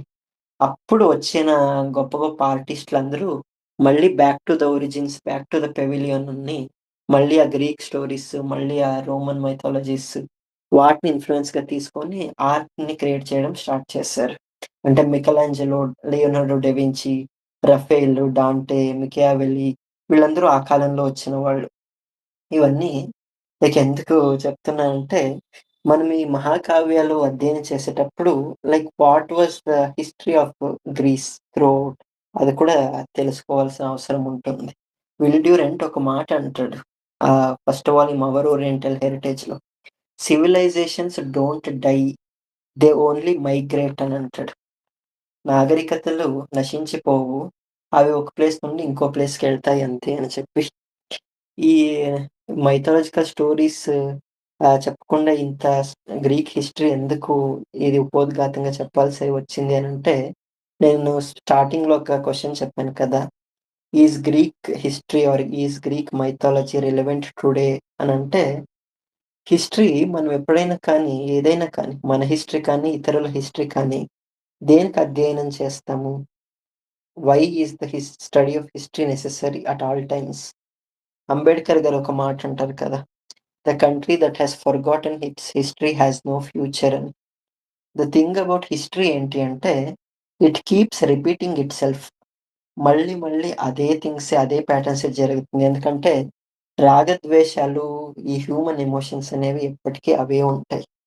మీరు చూడండి, ఇండియన్ హిస్టరీ కాస్త చదువుకున్న వాళ్ళకి అర్థమవుతుంది. గ్రీక్‌లో ఏదైతే వీక్‌నెస్ పాయింట్ అయ్యిందో, భారతదేశంలో కూడా ఒకప్పుడు అదే వీక్‌నెస్ పాయింటే ఉండేది. భారతదేశంలో అదే గణతంత్ర వ్యవస్థే ఉండేది. ఇది ఇప్పుడు కాదు మహాభారత కాలంలోనే. మహాభారత కాలంలో కృష్ణుడికి పెద్ద సమస్య అదే వచ్చింది. ఎందుకంటే పాండవుల సైడు ఉంటే కొన్ని సైన్యాలు వెళ్ళిపోతాయి. కొన్ని ప్రదేశాలు వెళ్ళిపోతాయి. వీళ్ళందరిని ఒక ఏకఛత్రంలో తీసుకురావడానికి ఆయన ఎంతో ప్రయత్నం చేశాడు. సరే అది మహాభారత కాలం వదిలేద్దాము అని అనుకుంటే సామ్రాజ్య యుగం అంటే హిస్టరీ స్టార్ట్ అవుతుంది కదా! మగధ సామ్రాజ్యం. మగధ సామ్రాజ్యంలో మొత్తం కంట్రీ 16 జనపదాలుగా విడిపోయున్నాయి. కురు, పాంచాల, కోసల, మగధ, వత్స, అవంతి, గాంధార, కాంబోజి, అంగ, కాశీ, మల్లగణం, చేదిగణం, వజ్జీగణం, తర్వాత కౌటిల్యుడు వీటన్నిటిని అర్థశాస్త్రంలో మెన్షన్ చేస్తాడు. శూరగణం, శాక్యగణం. ఈ శాక్యగణానికే బుద్ధుని యొక్క తండ్రి శాక్య శుద్ధోదనుడు రాజుగా ఉండేవాడు. ఇలా 16 జనపదాలుగా విడిపోయినప్పుడు ఏమవుతుంది అంటే, ఔట్ సైడ్ నుండి ఇన్వేషన్ వచ్చినప్పుడు ఎవరు కూడా యునైటెడ్‌గా ఉండరు. కౌటిల్యునికి పడిన పెద్ద సమస్య అదే అయింది. He wanted to bring whole region into one nation. ఒక చట్రంలోకి తీసుకురావాలి అనేది. అంటే ఒక సమిష్టి భావన అనేది ఉంటేనే స్ట్రాంగ్ ఫూటింగ్ అనేది ఉంటుంది అని చెప్పి అతను చేస్తాడు. సో, ఇలా హిస్టరీ మనం కంపేర్ చేసుకొని చూస్తే హిస్టరీ కీప్స్ రిపీటింగ్ ఇట్‌సెల్ఫ్. మళ్ళీ, మళ్ళీ అవే జరిగాయి. అందుకని ఇది రిలవెంట్ అవుతుంది. ఈ రోజుకి కూడా ఈరోజు మే 3 తారీఖు రేపు బెంగాల్ ఎలక్షన్ రిజల్ట్ రాబోతుంది. అందరూ క్యూరియాసిటీగా ఎదురు చూస్తూ ఉన్నాము. Bengal region one of the most prominent reasons for Bharat. మనకి first East Indian trading British వచ్చింది కూడా అక్కడి నుండినే వచ్చారు. నేను ఇందాక చెప్పిన స్టోరీ ఏదైతే ఉంది గ్రీకుల యొక్క యూనిటీ లేకపోవడం వల్ల వాళ్ళ సివిలైజేషన్ మొత్తం పడిపోవడానికి రీజన్ అయింది. ఈ కథ మన బెంగాల్ హిస్టరీలో కూడా చూస్తాం. మీకు హిస్టరీ హై స్కూల్ హిస్టరీ కొంచెం గుర్తుంటే కొంచెం వెనక్కెళ్దాము. 1757లో అంటే దాదాపు 270 ఇయర్స్ బ్యాక్ 1757 జూన్ 23 ఆ రోజు థర్స్‌డే వెస్ట్ బెంగాల్‌లో ముర్షిదాబాద్‌లో భాగీరథి నది యొక్క ఒడ్డున పలాషి అనే ఒక ప్రాంతం. దాన్ని ప్లాసీ అని అన్నారు బ్రిటిష్ వాళ్ళు. అక్కడ ఒక యుద్ధం జరుగుతుంది. నది ఒడ్డున ఒకవైపు ఆ భాగీరథి నది ఒడ్డున సిరాజుద్దౌలా ఉన్నాడు. అతని దగ్గర చాలా పెద్ద సైన్యం ఉంది. దాదాపు 15,000 మంది కావెలరీస్, 35,000 మంది ఇన్ఫాంట్రీస్, 50 ఫిరంగీలు, 40 ఆర్టిల్లరీస్ అంతా కలిపి ఒక 50,000 మంది సైన్యం ఉంది. అటువైపున రాబర్ట్ క్లైవ్ బ్రిటిష్ అధికారి. అతని దగ్గర కావెలరీస్ ఎన్నున్నాయి అంటే 0. ఇన్ఫాంట్రీస్ ఎన్నున్నాయి? 900 ఉన్నాయి. ఫిరంగీలు ఎన్నున్నాయి? 8 ఉన్నాయి. వీళ్ళ దగ్గర ఫిరంగీలు 50 ఉన్నాయి. ఇన్ఫాంట్రీస్ ఈళ్ళ దగ్గర 35,000 ఉంది. వీళ్ళ దగ్గర బ్రిటిష్ వాళ్ళ దగ్గర 900 ఉన్నాయి. సిపాయిలు ఎంతమందున్నారు? 2,000 మందున్నారు. సో, మీరు ఏ రేషియోలో చూసినా ఇక్కడ 50,000 మంది సైన్యము, అటు చూస్తే 3,000 మంది సైన్యం. ఏ ఒక్క పిల్లోడిని అడిగినా కూడా ఈ యొక్క యుద్ధంలో ఎవరు విన్ అయితాడో చెప్పేస్తాడు. 50:3 రేషియోలో మనకి కాలిక్యులేట్ చేస్తే ఎంత అవుతుంది? 17 అవుతుంది. అంటే ఒక్క బ్రిటిష్ అధికారికి 17 మంది ఇండియన్ సోల్జర్స్ ఉన్నారక్కడ. కానీ 24 హవర్స్ లేటర్ కట్ చేసి చూస్తే రాబర్ట్ క్లైవ్ బ్రిటిషోళ్ళు యుద్ధంలో విన్ అయ్యారు. ఎలాగా? ఏమైంది? కొంచెం రివైండ్ చేద్దాం. 24 హవర్స్ బిఫోర్‌కెళదాం. ఏం జరిగింది? రాబర్ట్ క్లైవ్ అక్కడ క్యాంపింగ్ చేస్తూ ఉన్నాడు. చేస్తూ ఉన్నప్పుడు ఆ కొండ మీద నుండి ఇండియన్ సోల్జర్స్ ఎక్కడెక్కడ క్యాంప్ అయి ఉన్నారు చూస్తూ ఉంటాడు. ఒక డ్రోన్ ఐ వ్యూ లాగా. చూస్తూ ఉంటే అప్పుడు నైట్ అయ్యుంటుంది. అక్కడక్కడక్కడక్కడ ఆయనకి అగ్గి కనిపిస్తా ఉంటుంది. క్యాంప్ ఫైర్ లాంటిది. చాలా చోట్ల కనిపిస్తా ఉంటుంది. ఈళ్ళేమన్నా తయారు చేస్తా ఉండారా ఏంటి అని అనుకుంటాడతను. అతను జనరల్‌ని పిలుస్తాడు. Robert Clive జనరల్‌ని. కిల్‌పాట్రిక్ అని అతని యొక్క జనరల్. పిలిస్తే అతనొస్తాడు. వస్తే క్లైవ్ అడుగుతాడు. ఇక్కడ అన్ని చోట్ల ఫైర్ కనిపిస్తా ఉంది కదా! ఏం జరుగుతోంది అనంటే, అతనంటాడు ఇండియన్స్ తింటూ ఉన్నారు. దే ఆర్ హావింగ్ డిన్నర్ అని అంటాడు. మరింత ఫైర్ ఎందుకు? ఇన్ని చోట్లెందుకు? ఏదో ఒక ఫారెస్ట్ ఫైర్ ఉన్నట్టుంది అనంటే, అతనంటాడు ఇన్ని చోట్ల ఫైర్ ఎందుకు అనంటే, భారతీయులు ఒకే చోట కూర్చొని ఫుడ్ తినరు. వాళ్ళలో డిఫరెంట్ సెక్ట్స్ ఉన్నారు. డిఫరెంట్ కమ్యూనిటీస్ ఉన్నారు. ఆ సైన్యంలో డిఫరెంట్ కల్చరల్ ఐడియాలజీస్ ఉన్నవాళ్ళున్నారు. డిఫరెంట్ ప్రాంతాల నుండి వచ్చిన వాళ్ళున్నారు. కాబట్టి వాళ్ళ కమ్యూనిటీస్ వాళ్ళ గ్రూప్ మెంబర్స్ ఎవరైతే ఉంటారో వాళ్ళతో ఫుడ్ తింటా ఉన్నారు అని చెప్పి అంటాడు. అప్పుడు రాబర్ట్ క్లైవ్ చాలా హ్యాపీ ఫీల్ అవుతాడు. ఒకసారి గంతులేస్తాడు. మనం ఈ యుద్ధం విన్ అయిపోయాము అని అంటాడు. అదేంటి అనంటే, అప్పుడు అతను ఒక మాట చెప్తాడు. అది ఇప్పటికి కూడా చాలా రిలవెంట్ అనిపిస్తుంది నాకైతే. ఏమంటాడంటే, "those who do not eat together cannot fight together" అని అంటాడు. ఎవరైతే కలిసి భోజనం చేయలేదో వాళ్ళు యుద్ధం కూడా కలిసి చేయలేరు అని అంటాడు. కట్ చేస్తే అదే అయింది.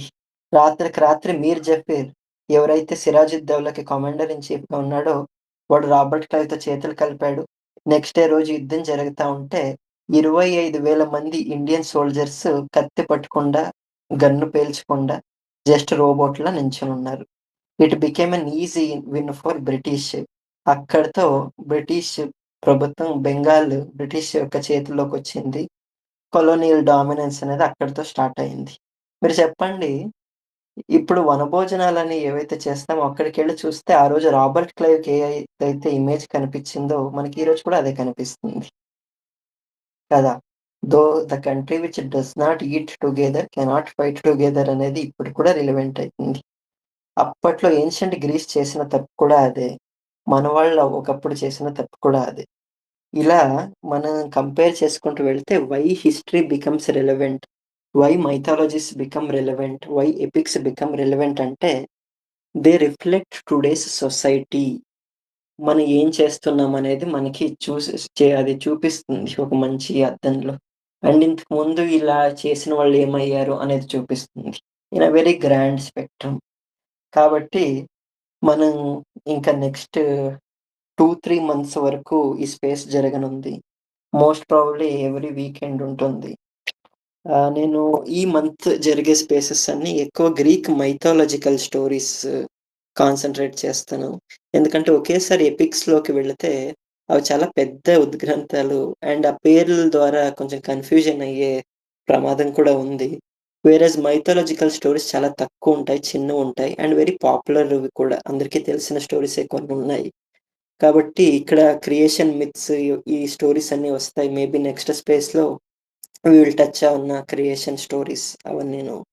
ఈ యొక్క స్పేస్ ఇక్కడితో ఎండ్ చేస్తాను నేను. నెక్స్ట్ స్పేస్‌లో హెసియోడ్ అనే కవి అతను పురాణ వాంగ్మయం ఎలా రాసాడు?